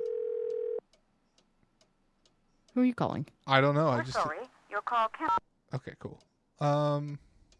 Directory? Our boy Ned? Boyfriend? There we go. It's midnight for him. Little bitch. Hello? Hi, Ned. Hey, Nancy. Yeah, that's right. You pick up like the good simp you are. Yeah. Just wanted to let you know I got here safely. So how's Blackmoor Manor? A little on the spooky side. How's Mrs. Petrov's daughter?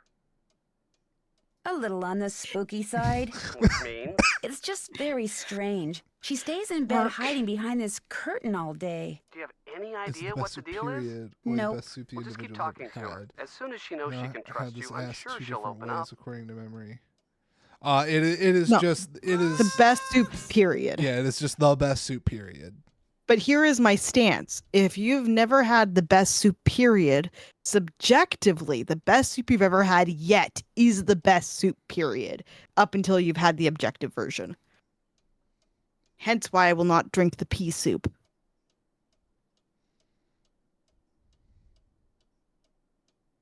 Linda's stepdaughter, Jane, she has this really weird picture book in her room. What do you mean, a picture book? I mean, pictures are all that's in this book. No words, just these strange hand-drawn images. And the book is old, like it's been around for centuries. Drawings, huh?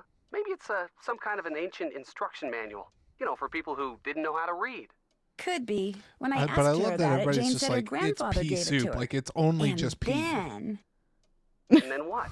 And then she changed the subject. Sounds like that book may prove to be pretty important. Hey, would you mind opening up our journal and seeing what we've done? Because I don't remember what happened last episode. I need to find... There we go. Get rid of that. Alright. Last night, I woke up to the sound of this very strange, very spooky chanting. I still have no idea what it was or where it came from. Yikes. Yikes. Mrs. Petrov called me. It's obvious that she's very worried about Linda. I should call her every so often and keep her posted. I hope I don't let her down. I'm dying to open the box in my room that has all the constellations on it. Maybe those star charts in my room have something to do with it. Or maybe I should use my phone and do a web search on stars. Knowing more about Brigitte probably wouldn't hurt either. That might be a good starting point, because that's in our room, and then the room has constellations in it, right? Yeah. So. And then we could also use the phone. So the box was right there, right? That's the box. Cool. Okay. And then constellations are... I think on the the paintings, no?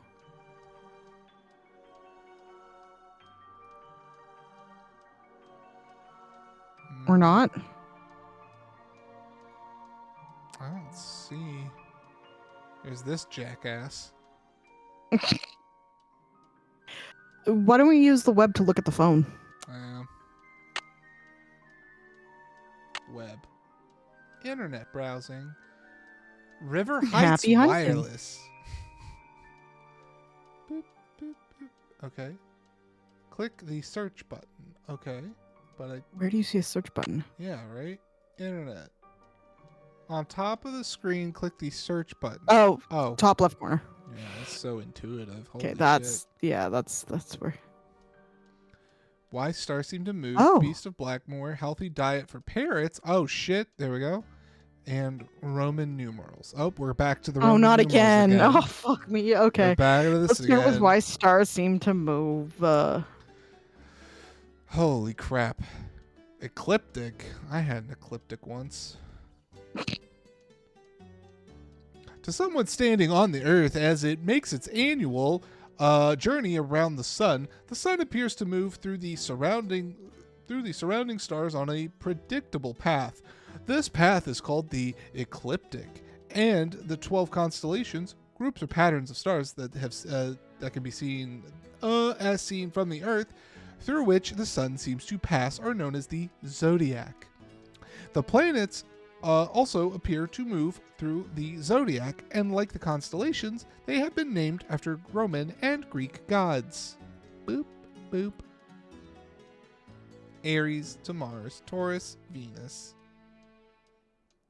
Gemini to Mercury, Cancer, the Moon, Leo, Sun, Virgo, Venus, Libra, Pluto, Scorpio, Jupiter, Sagittarius, Saturn, Capricorn, Uranus, and then my God. Aquarius to Neptune, and then Pisces. What's your sign? I am a Taurus. Nice. Hello, fellow Earth sign. Yeah. That's why we get along well. You're a Sagittarius? Okay, Sniff. I don't know these things. I really don't. I just know my own. It's okay. It's Virgo. Okay. Virgo, Taurus, and it's not Sagittarius. There's one more that's a Earth sign.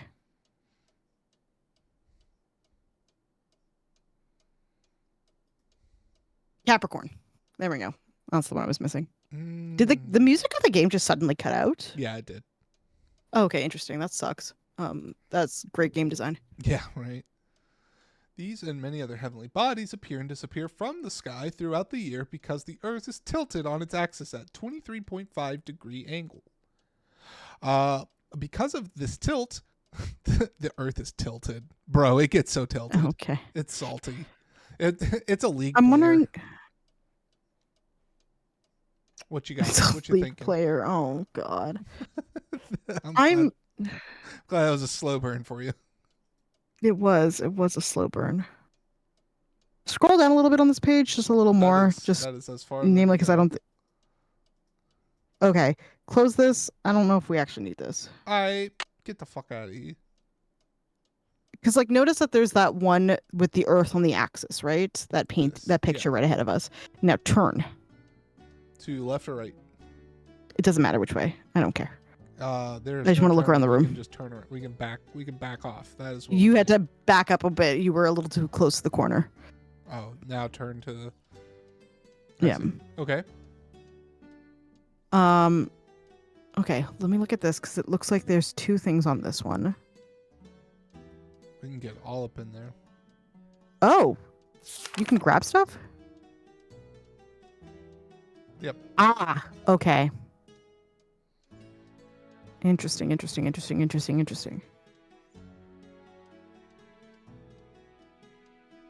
Okay, these are where constellations are.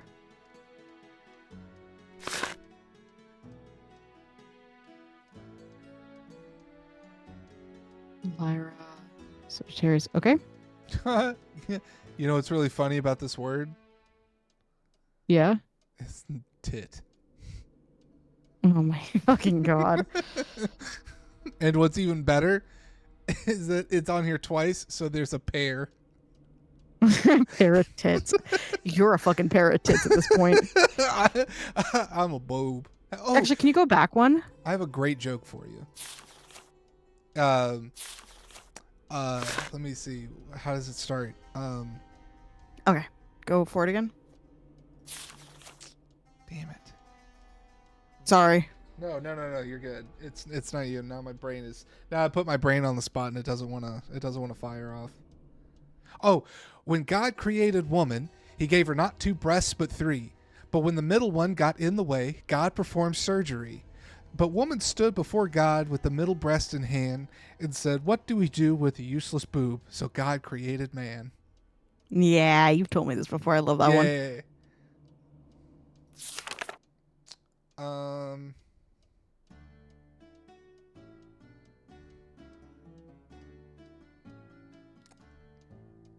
One more.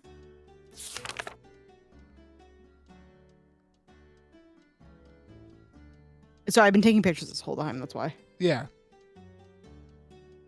Okay. And one more. That's the last one. Okay, that means we can go to the box. Cool. Have a good night, DK. Get some good sleep, dude. Have a good night, DK. Okay, box. Clicky the box. This is the top of the Can you rotate the box? If I want to do that, I have to do it outside. Okay, that's fine. I just want to see them. Okay. Okay, so I know which one of the pictures I took. That's gonna help. Okay. Let's start with the lion, the one that's at the top. Okay. What part? Can you click it? And what happens? Ah, okay. It goes green. I actually think it needs to be red. Blue. Red. Red. Leave it there, and then no. What is the other thing at the top? Like on the top left. Oh, okay. Let me look at this picture.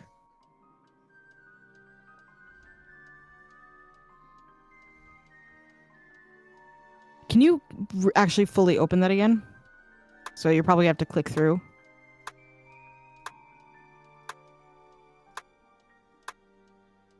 Perfect. No, leave that one as is. Okay. Pick any. Well, let's do the rabbit. Okay. Give me a sec.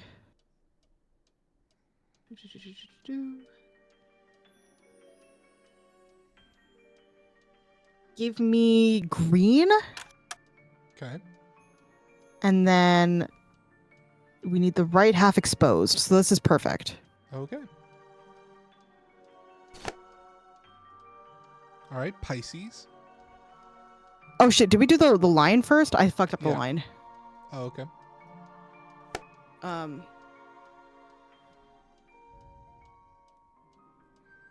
I need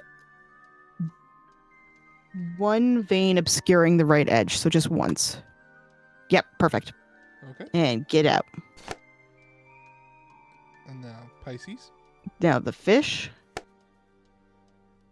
You can do the blue. And you're going to have to click through so that it's this, but on the other side. Gotcha. Stop. Good. Rotate the box. Okay. Now we have... Okay, this is the red one that's fully open.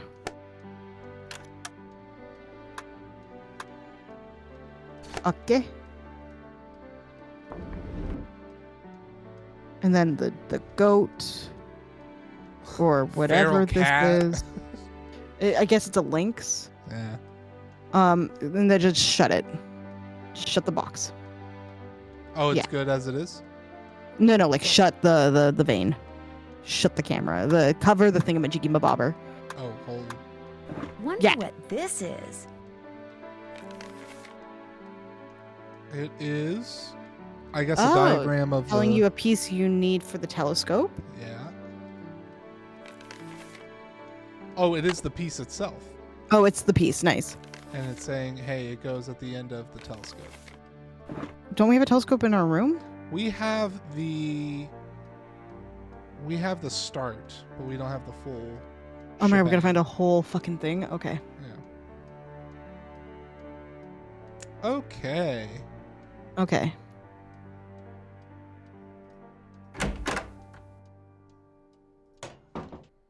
What do we have in our inventory currently? Oh yeah, we have a cracker. We can try to feed it to the bird. Cracker? Assuming. Well, we can go redo that activity too now that we know what's good for burbs. Yeah, hold on. Let's go look that up.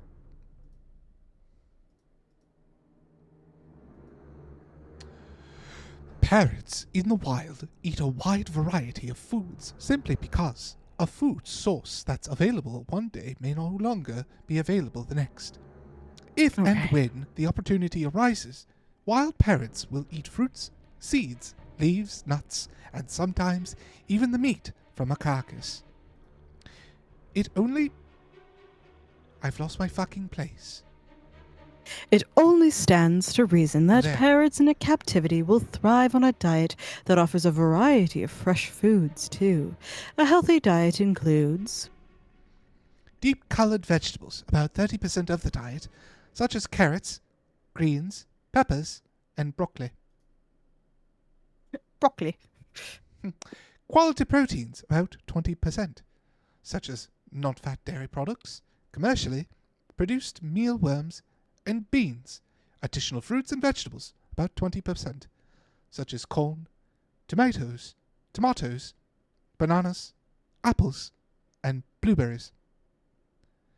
Whole grains, about 20%, like brown rice, wheat germ, and whole grain crackers, which is what the majority of our population is.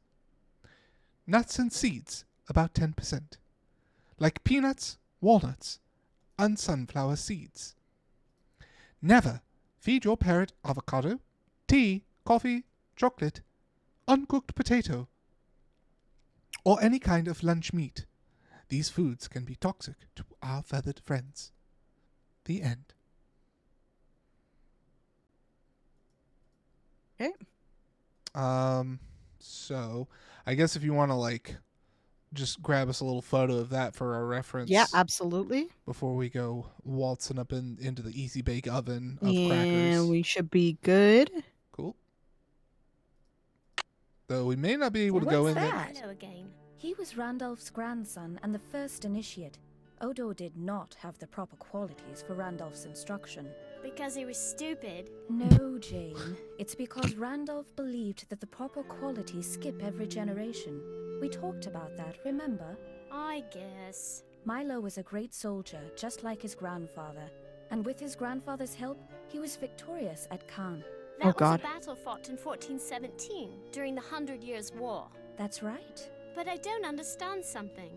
The 100 Years' War lasted longer than 100 years, right? So why do they call it that? Why don't they call it the 116-year war, huh?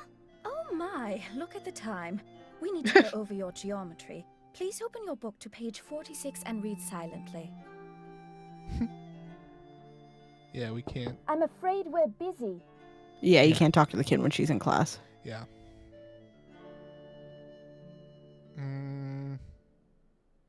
Asking the real questions. Well, let's see anything else. Last night I woke up. Is there anything here? No. Okay. Yeah, no task list, senior detective mode. Well, I don't know. I didn't know if they maybe stuck something in there just for shits and giggles.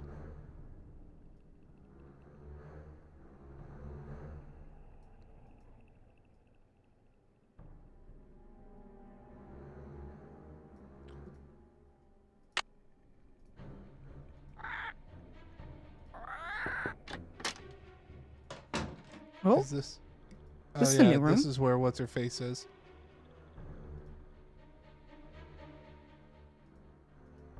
I'm sorry to bother you again, but Jane told me about the lady in black. What lady in black? Jane never said anything to me about a lady in black. That kid is so weird. I just don't get her. She seems very concerned about you. Yes, I know. I just don't know how to be a stepmother to her. She's just so strange. Look, just forget about Kid's a me. freak. You can't help me, and that's that. I'm sorry. Linda, you have to give me a chance. Everyone is so worried about you. If you just tell me what's happened, maybe I could help. Linda? I made a promise to your mother and I plan to keep it. I'm here for you when you need me. Getting the old silent treatment again, huh? I'm gonna come back in here with a pair of pliers and a fucking acetylene torch. Is Maybe there then you'll nothing tell else me to something. like look at? No.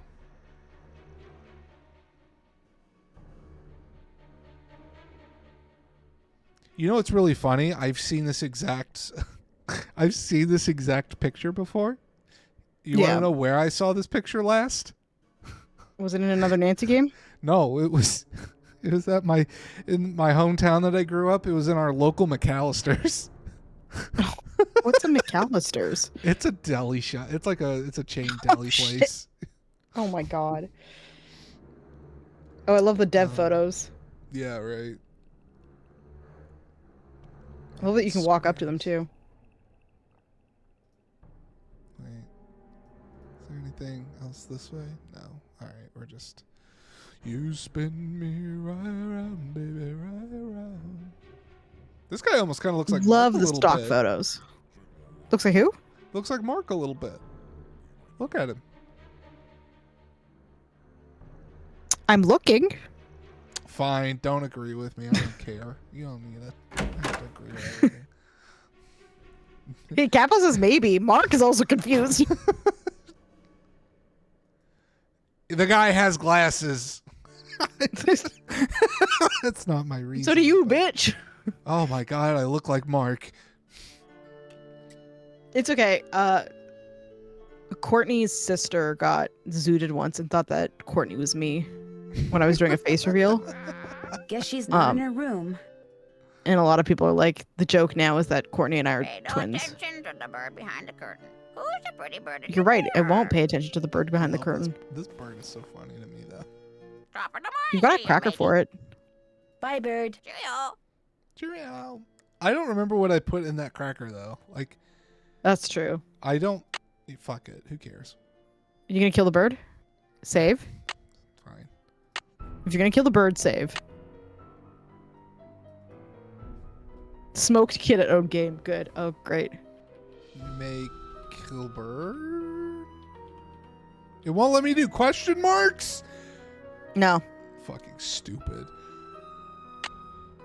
Mark, don't answer that. Scheduled travel today, so won't be able to make it next week. We'll be working. Hell yeah, thanks for letting me know, Banana. Also, hi, how are you, dude? Good to see you.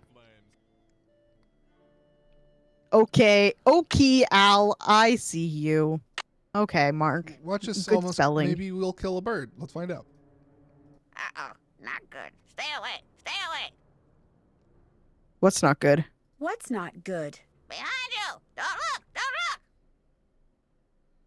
You're just playing a joke on me, aren't you? Don't look. Don't look. I'm not falling for that. There's nothing there, Lulu. Nothing there. Fooled ya. Okay, you Bye, little bird. shit. I don't think you liked our cracker. Oh, I didn't eat it. Hello. Bye, bird. Yeah, I didn't eat it at all. You're gonna need a bigger boat. Is it quoting Jaws at us? It just did. Wait, yeah. go the other way. Go the other way. Go the other way. Go the other way. Do we have I gone think into it's that a room? locked door that we can't. Polly is a stupid bird. Polly is a stupid bird. I need the key. Yeah.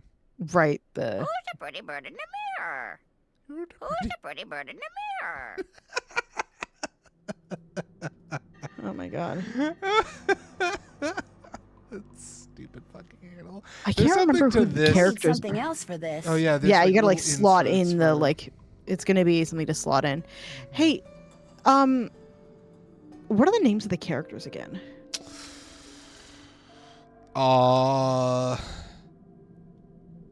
Happy, Sleepy, Doc, Dopey. So Jane is the kid, right? Yes. And then we've got Daniel. It's been 2 weeks. Give me a fucking break. Bitch, other bitch, turbo bitch, and the kid.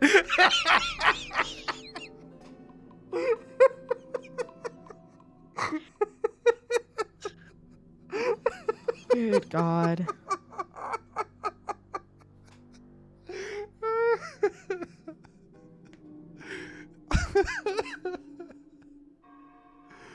Oh shit, that was good. What's in here? What is the? Oh, this is the the greenhouse. Yeah. I was gonna say conservatory for some reason, and that doesn't feel right. I think they've referred to it as that. Wait, can we go outside? I doubt it. Let's find out. No. Okay. No. Oh right, and the nerd is the library. Oh, the nerd's not He's at not his there. desk currently. Oh shit! Let's steal his computer. Let's look Steal at his computer. We're gonna look at his shit. Oh of my course God, he'd he have has a photo himself of as his himself. background. He would have a photo of himself. ToNigel.txt. That's not suspicious. Nigel, I'm very intrigued by what you've learned so far at Blackmoor. Good work. I can definitely see this as a bestseller if you deliver the goods, or should I say goodies. Ludmilla. Ludmilla? Okay. Would you Notes? rather I see Nigel? I'm very intrigued by what you've learned. No, okay, so we've far read at this. We've read this. We've Blackmoor. read this. We've read this. I'm not. Ludmilla. No. Does that go. help? No. Just go to notes. Fingertips for typing. Fucking kill me. Type. Oh shit. B. Capital B K 6 up capital U. Up. Okay. Small S. 5 8. Capital W. I K C. What am I- Both A's, capital and lowercase.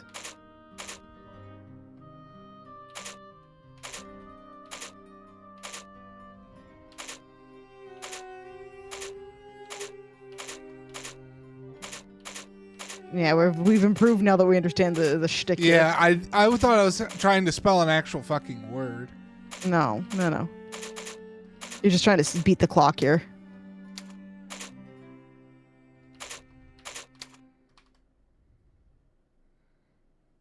Why would that be word? 18 words per minute. I'm so good at this. Notes? Notes. Oh shit. Here we go. That's a lot of fucking information, though. Oh, the Mercury column and how his key is held in his hand. Most likely the statue in the library, and the only persuading Mercury to face north and lift his eyes to the sky.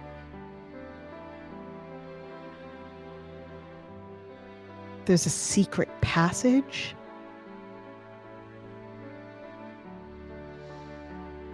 Okay. So maybe I guess we want to might need to come back to this. Because this is not information I think we have understanding of yet, but that's fine. So he's saying that there's also, I found, the riddles I found in Corin's secret room in France make reference to the Mercury column. So that column we looked at earlier and we were like, Yeah. There's a thing, most likely the statue in the library, and that only by persuading Mercury to face north and lift his eyes to the sky. So we're in the library now, correct? Yeah. Is that not the Mercury statue right in front of the computer? Yes. Ugh. Jesus. Oh, shit! I bet he'll look north if I kick him right in the balls.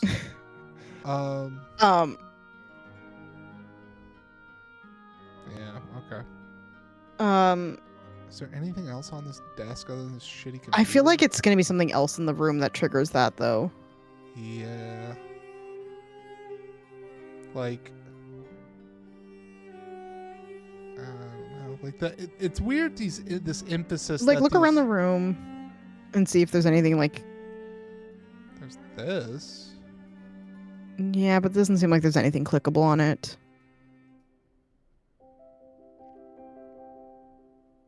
Oh wait, don't we need a password? Didn't we get a password for this? Did we? Or we were looking for a password.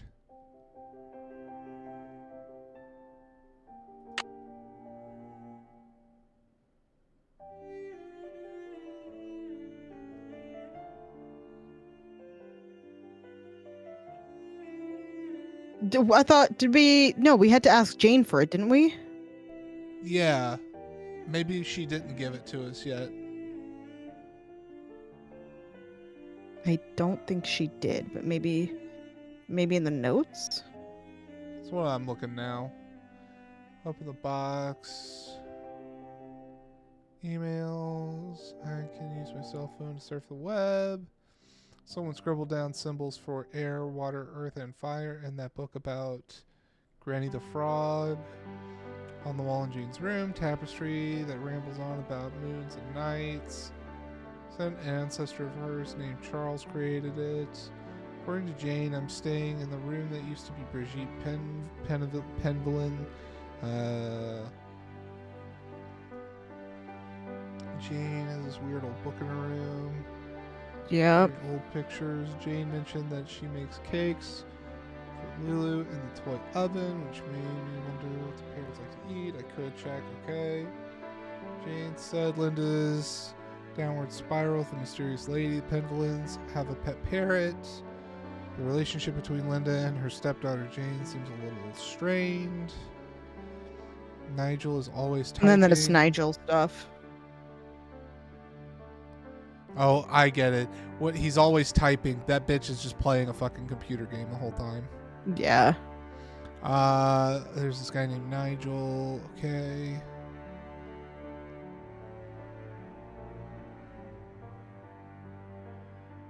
Say that Mrs. Drake is Linda's aunt-in-law. All right. No, there's no password. Okay. We haven't got it yet. I don't think she's given it to us. Yeah.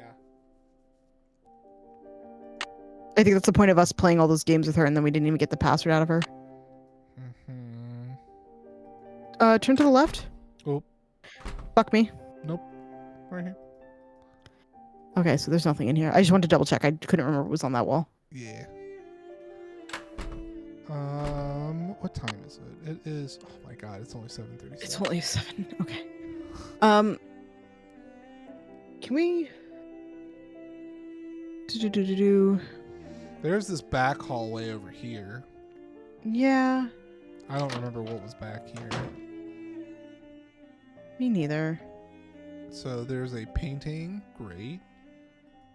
And then, oh, this is where the kitchen is, where there was a kitchen fire. Yeah, so we can't go in there. And then this is Penvelin. the frat.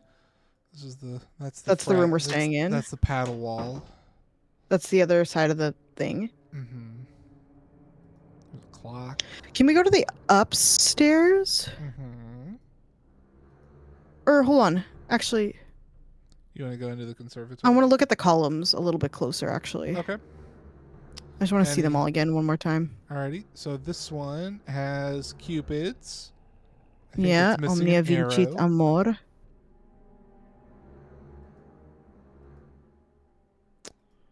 And then we have Mercury over there. We have the Hermes one. That's fine. Looks like a constellations. Mm-hmm.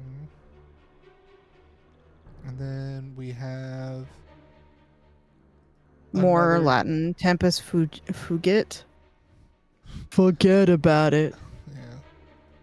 AKA, fuck it. This dude's missing a Zeus. Yeah. And then we have a knight missing. Why is that one missing a head? Okay, do you want to go upstairs then? Yeah.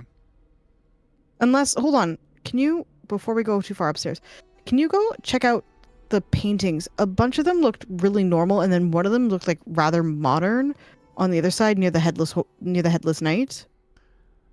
Yeah, that one is. Do you see? That one's the weird. Current, that's homegirl's husband. He's the current lord of the manor. But notice the. Yeah, he doesn't have a crest yet. How come we can read this one? Can we read the other plaques? I think so. Yeah. Oh, okay. Wait. There's a thing in our bedroom that has the crests on, or have crests on it. Well, I'm just trying to think. Like, a lot of these people wouldn't fucking have computers. They were pre the time of the computer. Mm-hmm. I'll leave it. It's a thought, but I'm not 100% sure. Yeah. Then there's a whole slew of crests over here without. God damn it! Yeah, because they predate the time of portraits, right? Guess so. These are ugly fucking coats of arms.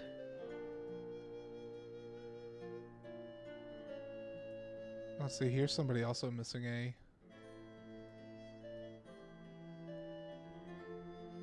Great. Interesting that he has the gargoyle in his background.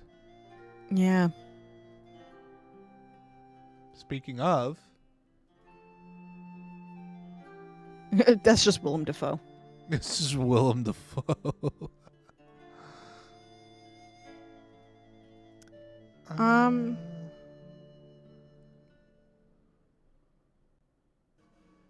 Now I'm tempted to go back and look and see what we learned from.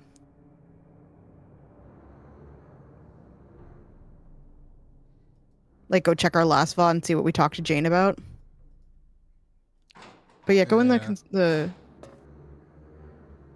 see. I don't think there's anything up here, but No. It's good to. Oh, there's a. Okay, never mind. It's like, oh, lion face. Doesn't matter. And I know better than to go touch the pitcher plant because Nancy will just fall in for some stupid reason. John Penvelin. I love the Jeopardy game near the frog butts. Doesn't work. She's very upset about it. She really is. I wonder if we could turn on the hose by going behind. That's what I was wondering, but it doesn't there's no extra interaction with it. Like, it just only pulls you toward. Oh, okay. Do not touch the carnivorous plants. Yes? The picture book in Jane's room. Do you know much about its history? My brother Alan found it somewhere in the house. He was quite fascinated by it, but he'd never let me look at it. What was your brother Alan like? He was quite remarkable. He taught linguistics and computer science and won many prestigious awards. He loved games, especially pranks, and was forever tinkering with this and that. I do miss him sometimes, but now he's gone. He died a month after my husband passed away, and ever since I've been here all alone. Until Hugh came back from the United States, that is. Goodbye. Okay. Good day. Okay. Bitch. Riveting fucking conversation. Was that going to be a puzzle? I guess, but... Fit all the plants into the planter? Yeah, Capo, that's how these voices go in this game. I wonder if there's something in our room then that we could explore more. Yeah, that's what I'm wondering too. Because we don't have very many other places to check. Oh, here's that gargoyle again. It's got a red eye, this one. Yeah.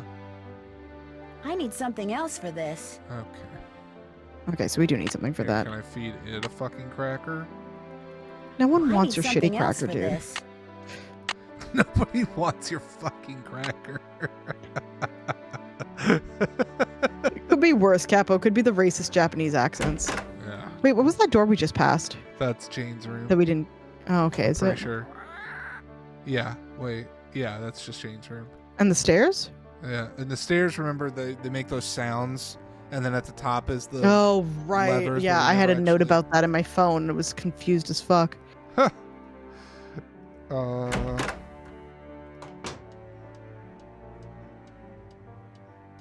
Let's see. So we figured that out. That was part of the box. You Yes, we opened did the the box. I came.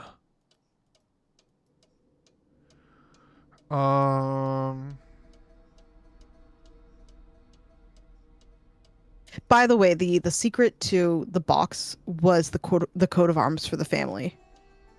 Notice how the red is at the top? Oh, yeah, I see. Yeah.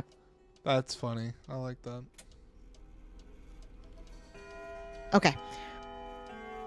What time is it in game? 8 o'clock.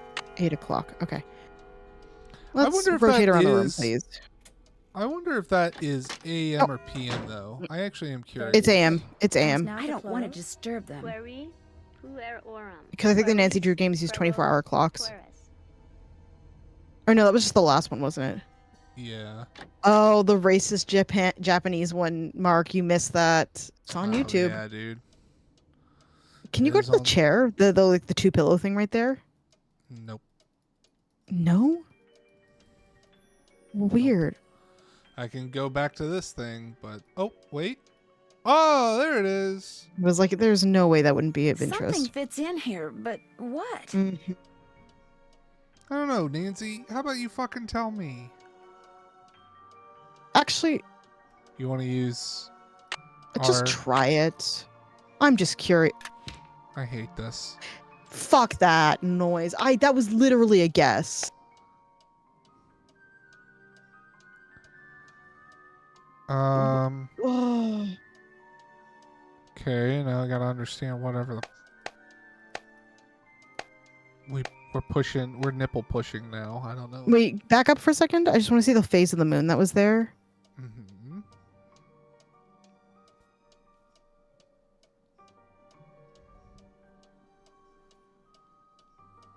When you press a button, does it stay or does it pop out itself? It stays. And try a different one? No, they all stay. Great. Hi, Dad. Hi, Padre.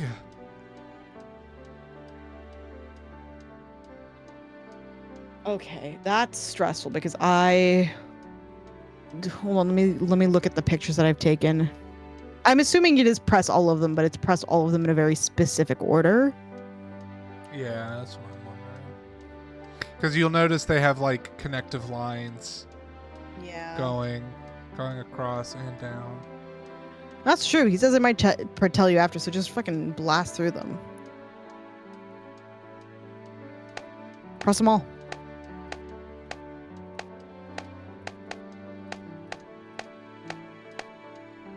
No, Let's just okay. pop them all back open. Okay.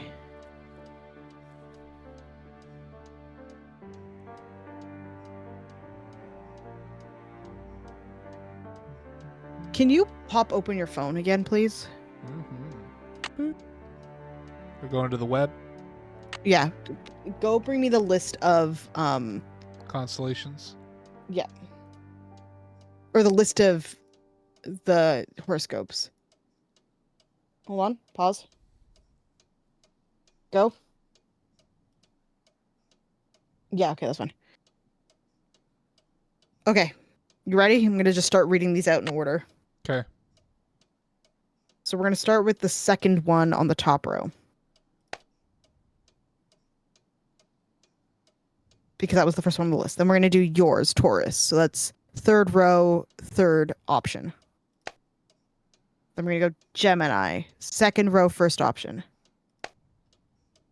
Then we're going to go first row, third option.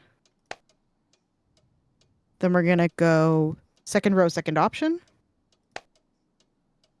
Third row, fourth option.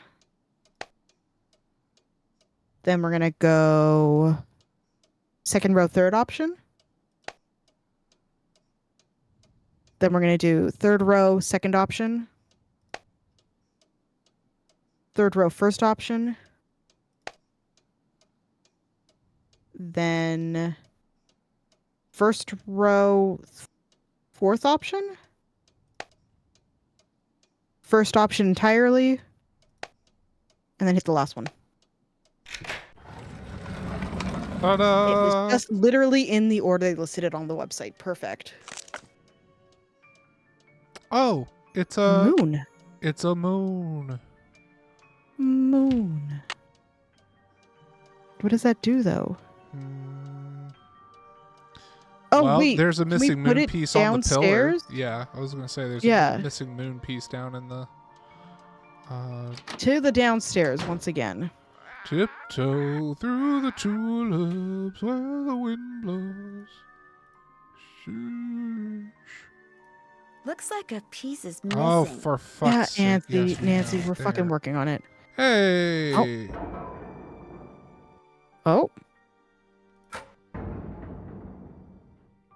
What's turning? Something is physically turning. Yeah.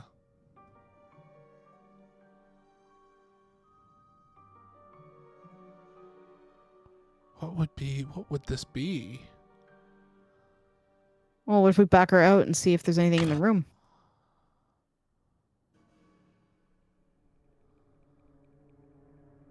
No, nothing in this room, it seems. Wait. Okay. What if it is...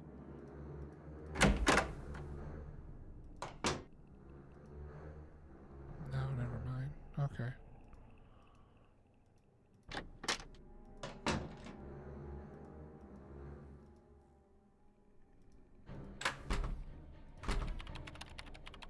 Oh, there he is. Hello, Nancy. I'll let you get back to your Nope. work. Farewell. Oh, that's not what you meant to say. Hello, Nancy. Have you seen any runes anywhere in the manor? You mean like Norse runes? No, I haven't. I don't really know much about them anyway. Dead languages aren't really my bag, you know? It's not my bag. Big, you know. I use my sock for pleasure. Why? Oh shit. Oh God, just Sniff. a fair warning, everybody. We do have ads coming in 1 minute. All right. I'll let you get back to your work. Goodbye. Yeah, go back to playing your typing game, you fucking idiot. You fool. I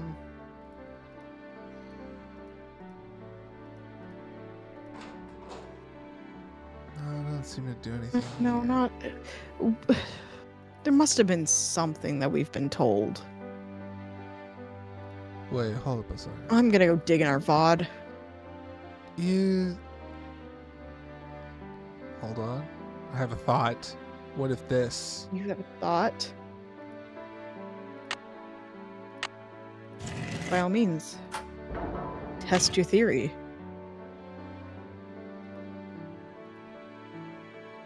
Nope. Nope. Turn around. Did it? I'm wondering if it's rotating the. Yeah, it's on. No, we have the password. We forgot it, but I just found that we did actually have the password. Go to the coat of arms, the one near the headless thing that I was right about. Oh, the modern day guy. Yeah, this side. Close in on this so I can just read the coat of arms here. That one. That's the password to the computer in the library. Oh, that's so I've taken right. a picture.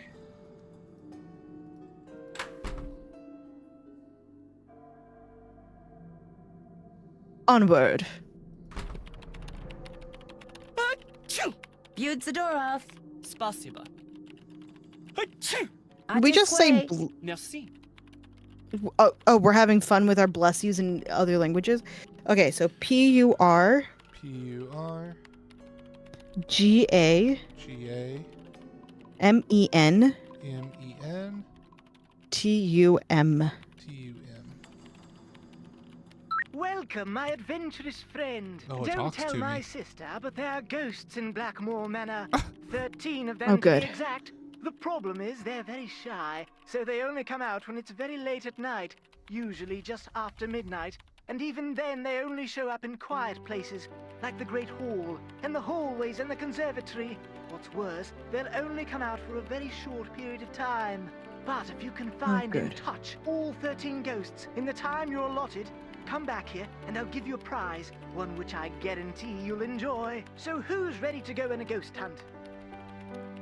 Okay, I guess we gotta do this at night. How are you gonna know that I... You know what? I don't care. I don't know. And we might actually have to do it on the computer is what I'm thinking.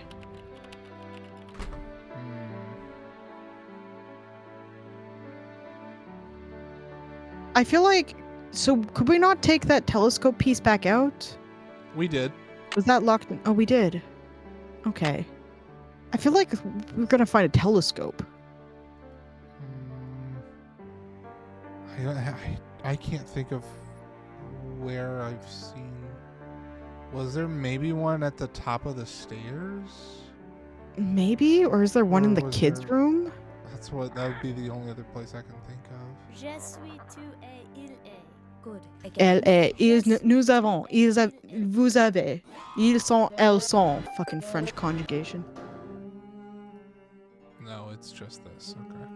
Okay. So, I think... What time did they say the kid's done at? Like, what, 2 o'clock?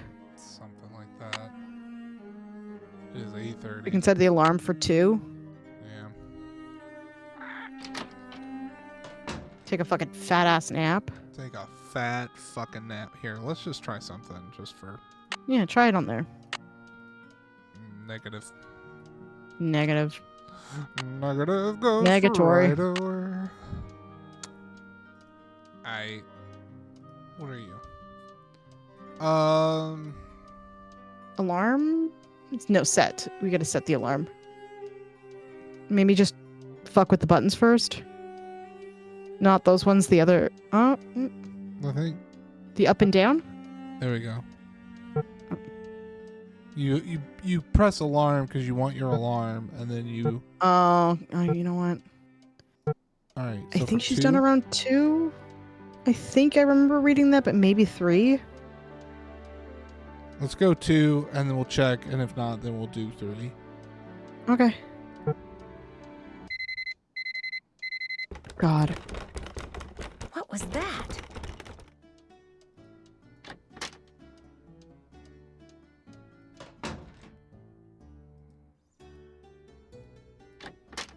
Two o'clock. Okay, yeah, 2 o'clock it is. Okay. Hi, Nancy. Oh, look at that. Yeah. Number 2 is right on the money. Jane, did there used to be a telescope in my room? Mm-hmm. I took it outside to look at the stars. But if you want it back, you'll have to play a game with me. I knew you were. That's a child, Capo. Okay. Kill it. Kill it. If you get the puzzle done in time, I'll return the telescope. Oh, shit. If not, then you'll have to try again. We've done this one already, though, you fucking moo cow. At least we know what the pieces are, right? No. I mean, yes, but I don't remember. It's the weird bunnies. Yeah. No, I remember. That's the top right? 5 minutes. Or the top left, I meant, but... Right, because that came up from underneath. I'm going to say sure, but here, I'm going to, like... Kind of. Do you want me to pull up a walkthrough for this?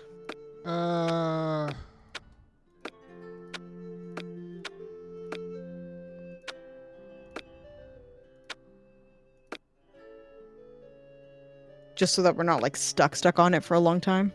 Well, we did it relatively quick last time.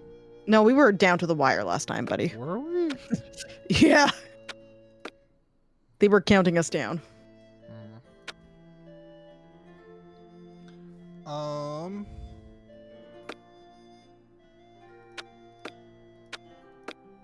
Yeah, those two go together, but they... If you want my help, I have the jigsaw up. Yeah, you go ahead and fire away. Those are going to be central, those Yep. 2 pieces. Those are, like, dead center of the puzzle. 4 minutes. Okay.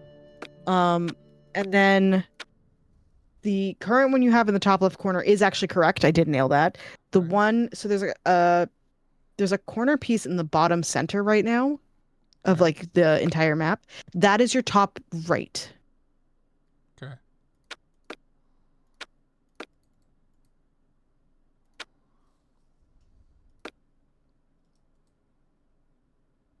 No, that piece is going to go closer to the other side. I think you actually can connect it to the bunny on the other side at the top. Yep.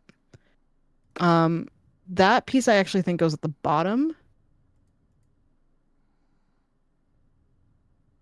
Towards the left-hand side. Yeah, like the second piece in, not the first. Not the corner piece. Oh yeah, it locked in. That was it. Yeah, okay, perfect. 3 minutes. That bunny piece, by the way, the bunny piece with the corner, that is actually the bottom right corner.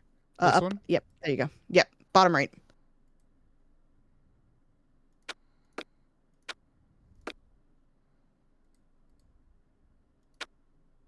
Yep, stunning. Now it's going to be on top. That's actually on top to the right.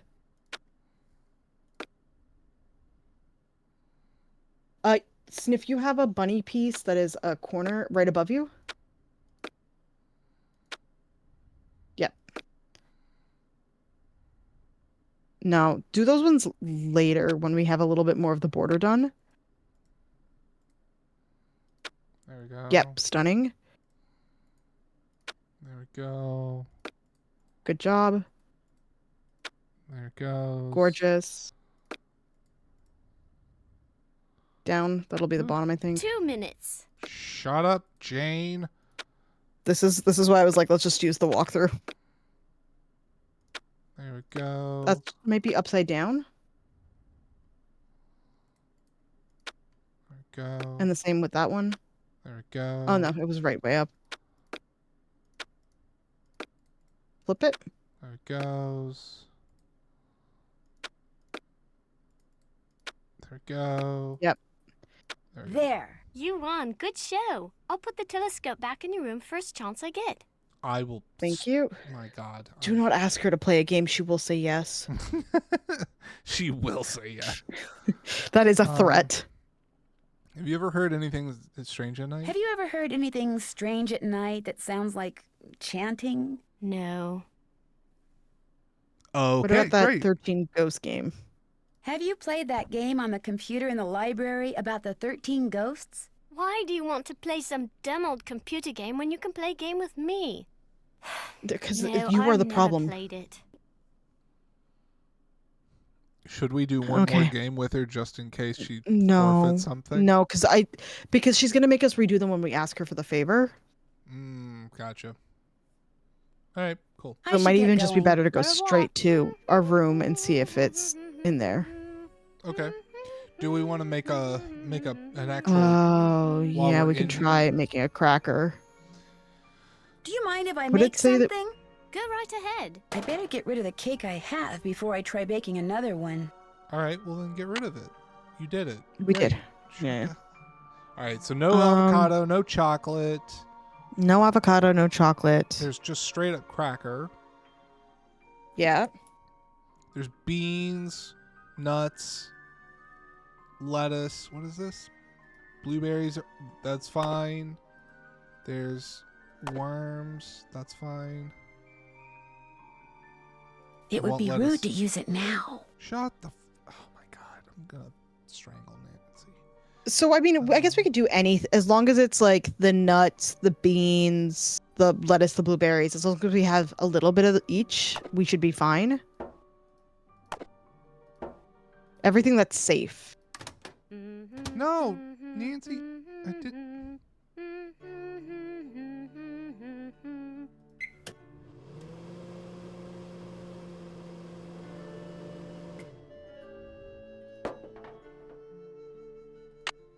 Do you mind if I make something? Go right ahead. I better get rid of the cake I have before I try baking another one. Yep. Okay. Cool. So beans.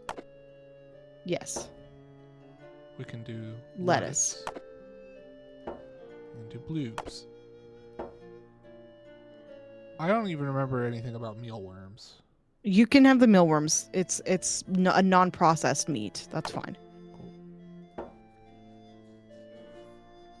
What is this? I think you can do the salsa. We can do nuts. Unsalted nuts, you should be okay.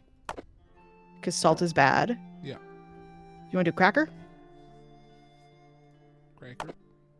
Oh, I think that's You should even be able to do the salsa in theory. Because it's vegetables. But it's spicy. Oh, maybe not. It's spicy. I think that's okay. That's everything. Yeah, that should be okay.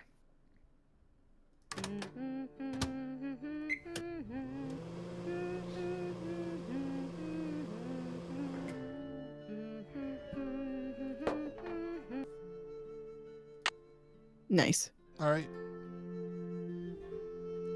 Is there anything else in this To our room? Yeah.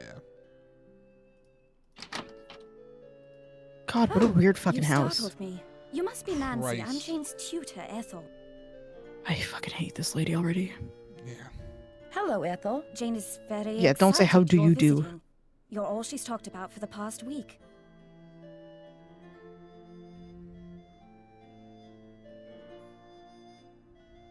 Wow, I feel so embarrassed. I didn't think I'd have a fan club all the way over here. Yes, well. I'm sorry, but I'm in a bit of a rush. I need to go over some things with Jane. Oh, Yeah, I okay, guess that's I'll fine. be going then. It was a pleasure meeting you, Yep. Nancy. She made her titties touch us. She touched us with her titties. She can go. Oh my God! Wait, look. Scratch marks, like something was trying to get into my room. Oh my God. Or, Nancy, maybe they're into showing you their kink.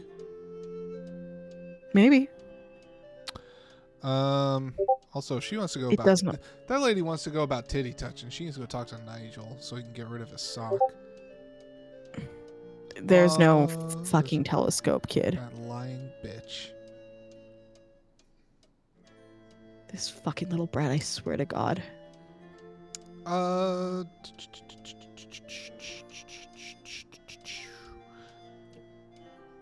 me try to see if we can give a cracker to.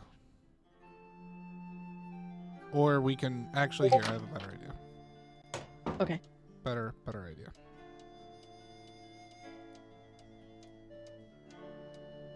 Let's go with. It's only 2:15, so let's just go alarm. There we go. Well, let's just do an hour or the 45 minutes. Okay. Sure.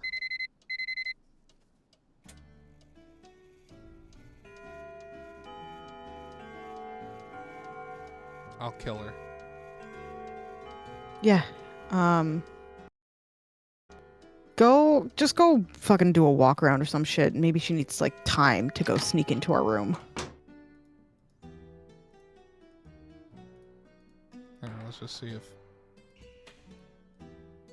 Polly want a douchebag.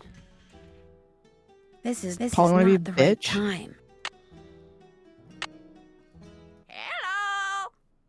Nope. Bye, bird. Did it eat it? Did it eat the cracker? attention to the bird behind Nope. curtain. No. Okay, so that means we can Save it for later. I'm sure there'll be something to come up where it's like, give me cracker.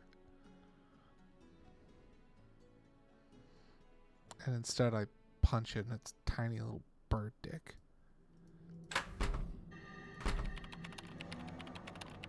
Hello, Nancy. I'll let you get back to your work. Farewell. Okay. Then I guess. Actually, part of me is curious if we go back to old dude's sister. Yeah. And be like, hey, did you know there are ghosts? And she'll be like, ghosts?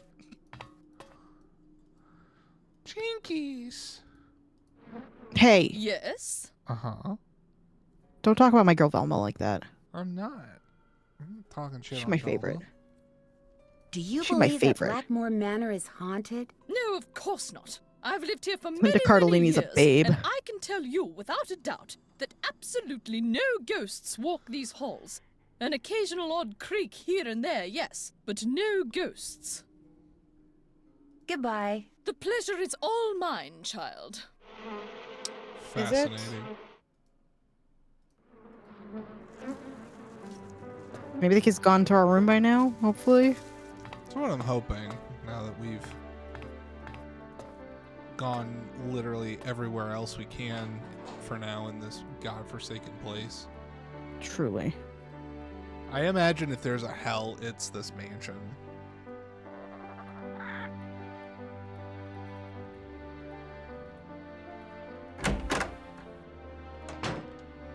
Yeah, there it is. Oh my god. Why is it pointing inward? What the fuck? She's an idiot. Okay. No, don't. God damn you. No, what the fuck, Nancy? Take the thing. Oh, okay. Oh, we're looking at the Apollo statue now. Okay. Okay. Okay, so wait, hold on. Pipe flute is 4. Yep. Got it.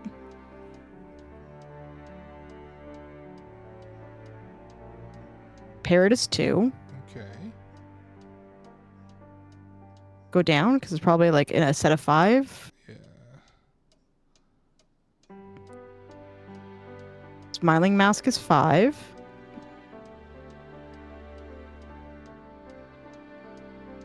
Sad mask is 1. Where have we seen those masks before? And the liar is 3. Have you ever been to a place known as the theater? No, I mean somewhere in this game, douche nozzle.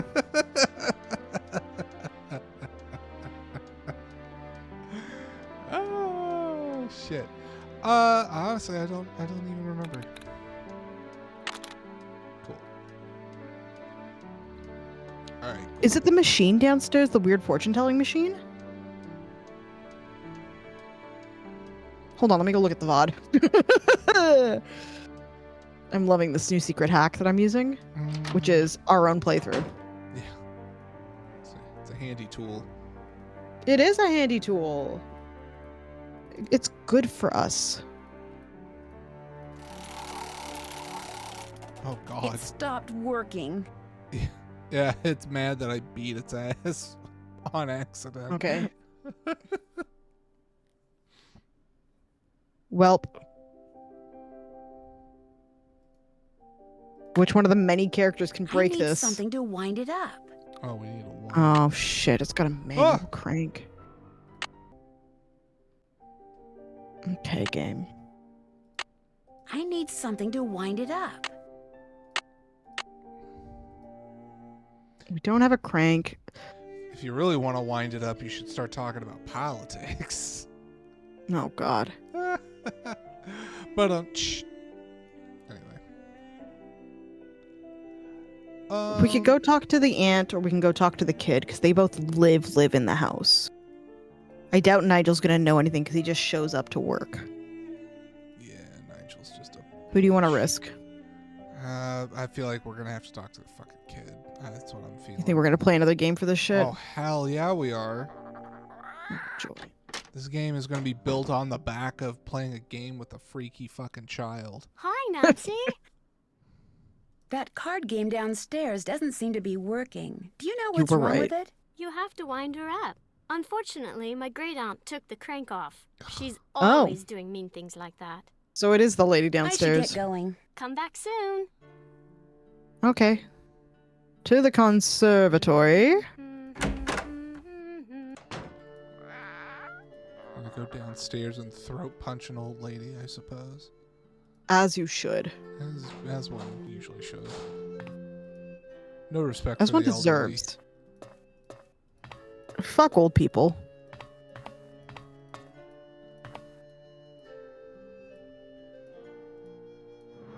Yes? I'd like to play the card machine in the Great Hall, but it's broken. It's not broken. I removed its crank, as it was proving to be too much of a distraction for Jane. I suppose I could see where it's gone to. But in the meantime, be a dear and do Here's something where for the me. plants come in. Here we go. We're playing Yeah. her game now.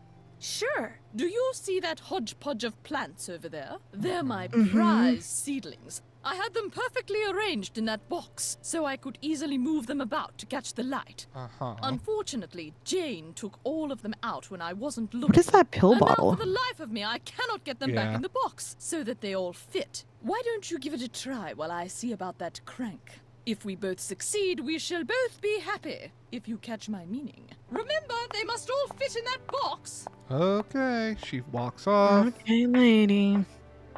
All right. And you can rotate them. Great. All right.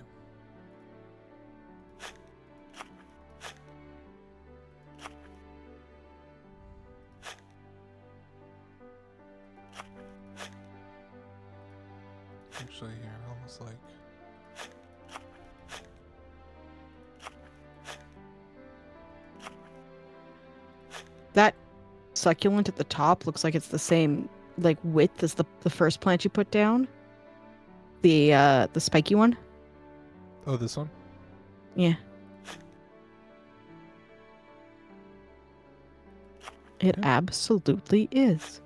That actually feels right there too. Oh shit, let's go.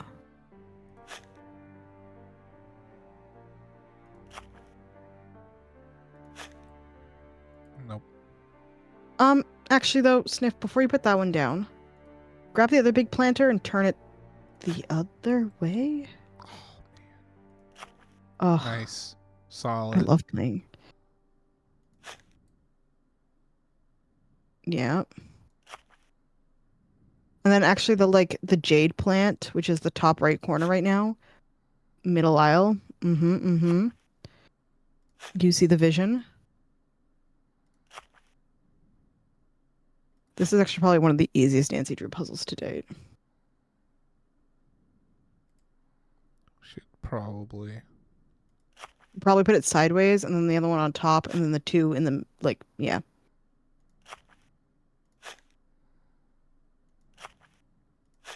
Lady, you couldn't figure this out? This was so fucking easy. I'm gonna take this now.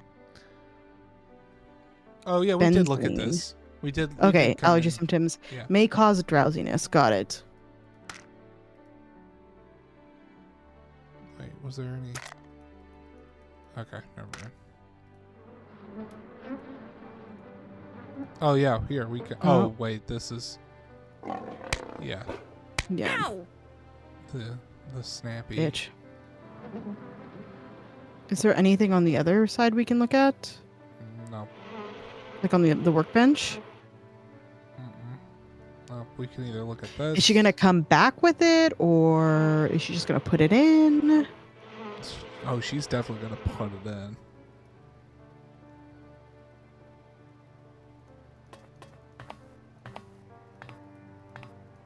Do we gotta just like reset the room? Let's see. Yeah, No, she didn't put it in, there, so.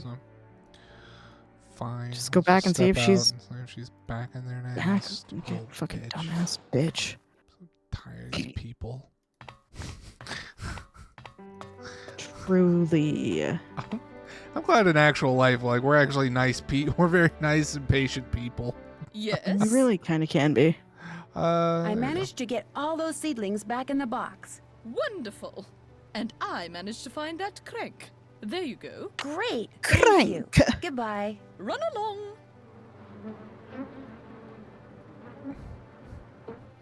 The only crank I accept is that motherfucking hog. Ayo.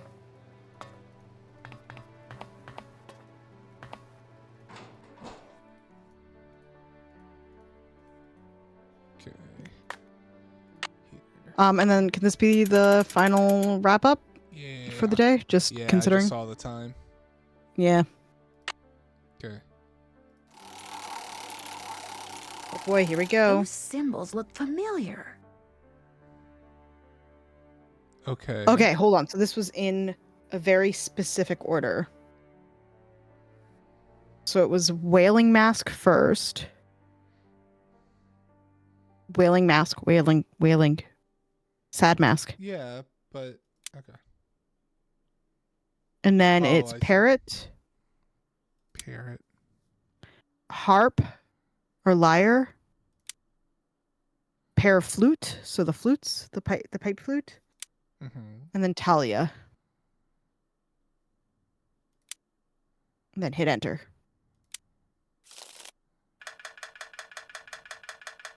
Maybe she'll give that to me if I win. There you go. Now you get to beat Oh, her. and now this is the game. Okay, let's see if I'm lucky for another try. I'm gonna have to give me 2 minutes so you do this. Good luck. You're doing it without me. All right.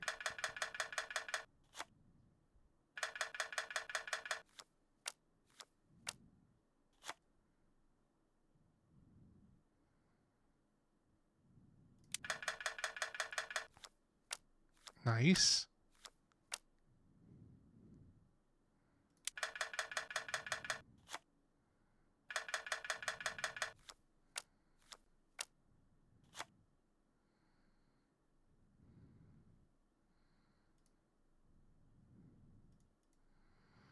Oh, right. And I can only do one that's already been flipped. So let's go parrot.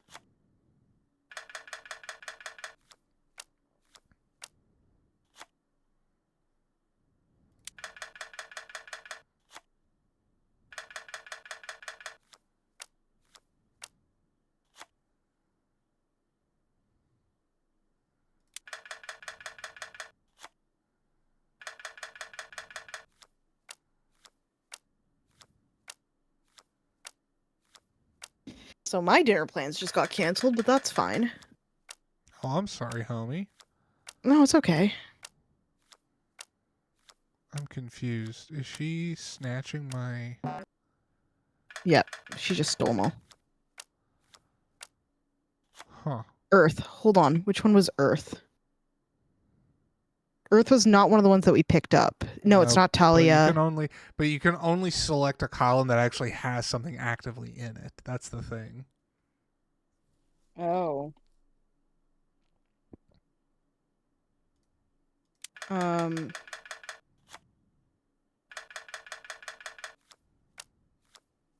Oh, nice. Okay, that's... Now she just took she took the parrot, so it's... Oh. No, she didn't. That was what? The That was smiling a smiley face? Yeah. That would have been Talia. Yeah, but again, we can't select it until... Yeah. So then... Do you want to... I give this parrot back. So that should now... Oh, so then we can hit Melpomene. No? No, now it's gone. But you can take Euterpe. No, it's her turn still. Fucking Christ. I don't know. This is almost playing way different than it did last time. It is playing very different than it did last time. Do you have to click the thing at the top first to see what cards you're supposed to be looking for? Mm-mm. No. Like, I'm not understanding if I click on one, am I gambling it? Or, like, am I saying, hey, when I click this, what's about to flip is this? That's the piece that I'm not understanding. Like, am I gambling this piece away? So if I were to say this... Yeah. Okay, so I should get that now. It's apparently Boom. like Go Fish. Yeah. So she did, and now I also get that. Yeah. So now I... Oh, you're guessing what's in her hand. Yeah. Okay. So... So you're guessing the 2 cards that are in her hand. Yeah, so if we just got double liar, I'm gonna maybe say we haven't seen a parrot in a second, so I might... Yeah, you go for the parrot. Boom. Fuck yeah, let's go, dude. So now we flip, and it's the third. Okay. Yep, so that's gonna give it to us. Yep.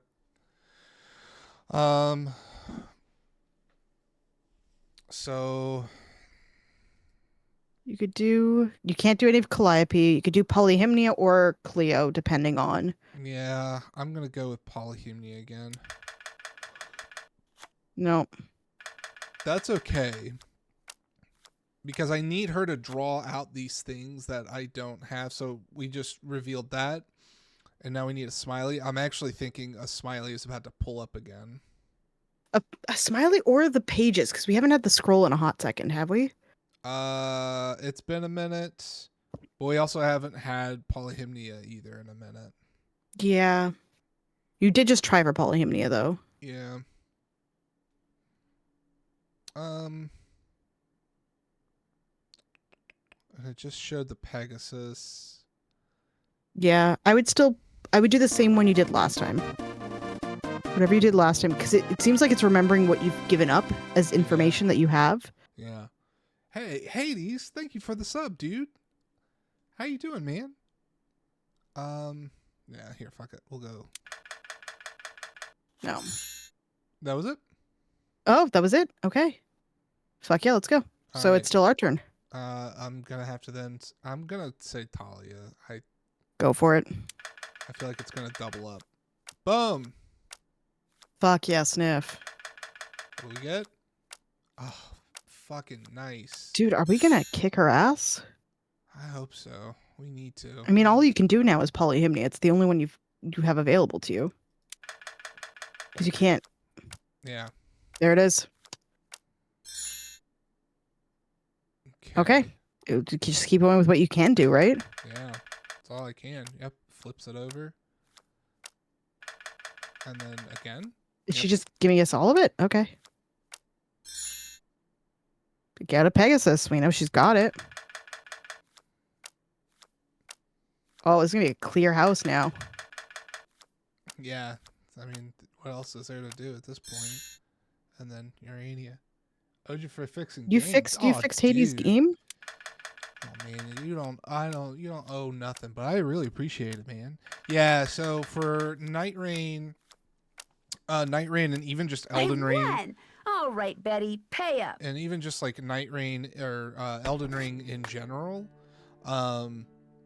there's a kind of a bit of an issue when it comes to like frame rate, and it stutters, and it's because it doesn't jive well with Windows 11.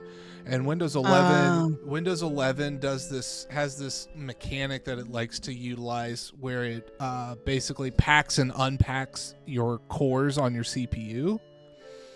And so those stutterings are when Windows 11 is trying to do the pack and unpack of the cores. So basically it's just trying to help what it's trying to do is help with power consumption and overheating, essentially, but it's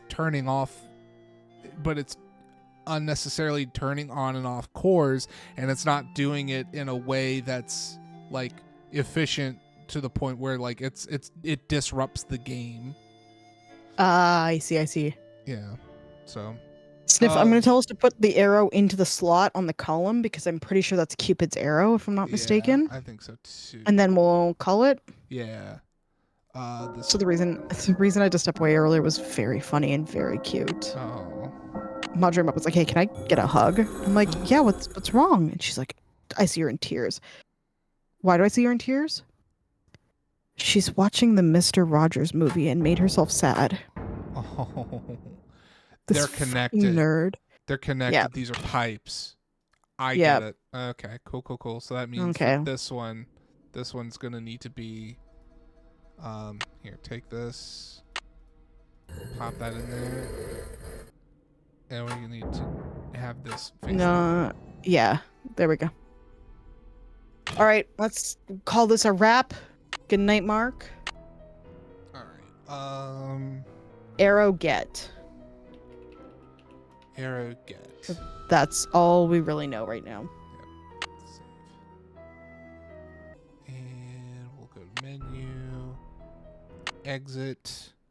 I'll turn on the tunes yet again. Congrats, Void. Congrats on finishing a Void. Congrats on being here to the end of a Drew. You finished one whole Drew. You finished a whole episode of Drew, and it was only because we brought Capo. I see how it is. Yeah, we see where the favoritism lies. Let me hit. Oh shit! I hit the wrong button. God damn you! What did you do? I meant to hit snooze and I hit run. Fuck it. Send them out while in the middle ads. Let's go. Fuck it. All right. Who we want to go to? We got Demo. We got Naga. Demo apparently messaged Capo asking to get on Nancy Drew and like trying to figure out how to do it. I was like, dude, just. It's on the thing. It's on the thing, and Capo had to go tag him in the thing. Oh, that's what's dummy. I was wondering. My Discord was popping off earlier, so that makes. Yeah, it was me and Capo talking. Gotcha. Fuck it, let's go raid that nerd. I don't think I've raided him. Let's go raid that nerd. He's in the middle of a boss fight too, so even better. Hell yeah. So we're gonna go to them demo. Everybody, thank you so much for hanging out today. We appreciate you all as always. Allie, I appreciate you as always as well.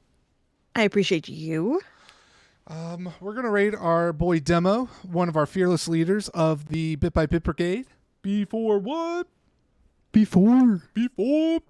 And so copy and paste the raid messages. Allie may try to be Crafty and make one, and if she does it, that's okay. Yeah. We'll be back Thursday with something. I haven't decided, but it's going to be an all-day stream. I'm off work, so come hang out. Let's go. Come hang out. Thank you again to Capo for hanging out with us. There he is. Dude, thank you. There's the bitch. We'll see everybody over at Demos. Please give him all the love, and we love you. We love you. Bye-bye, friends. Bye.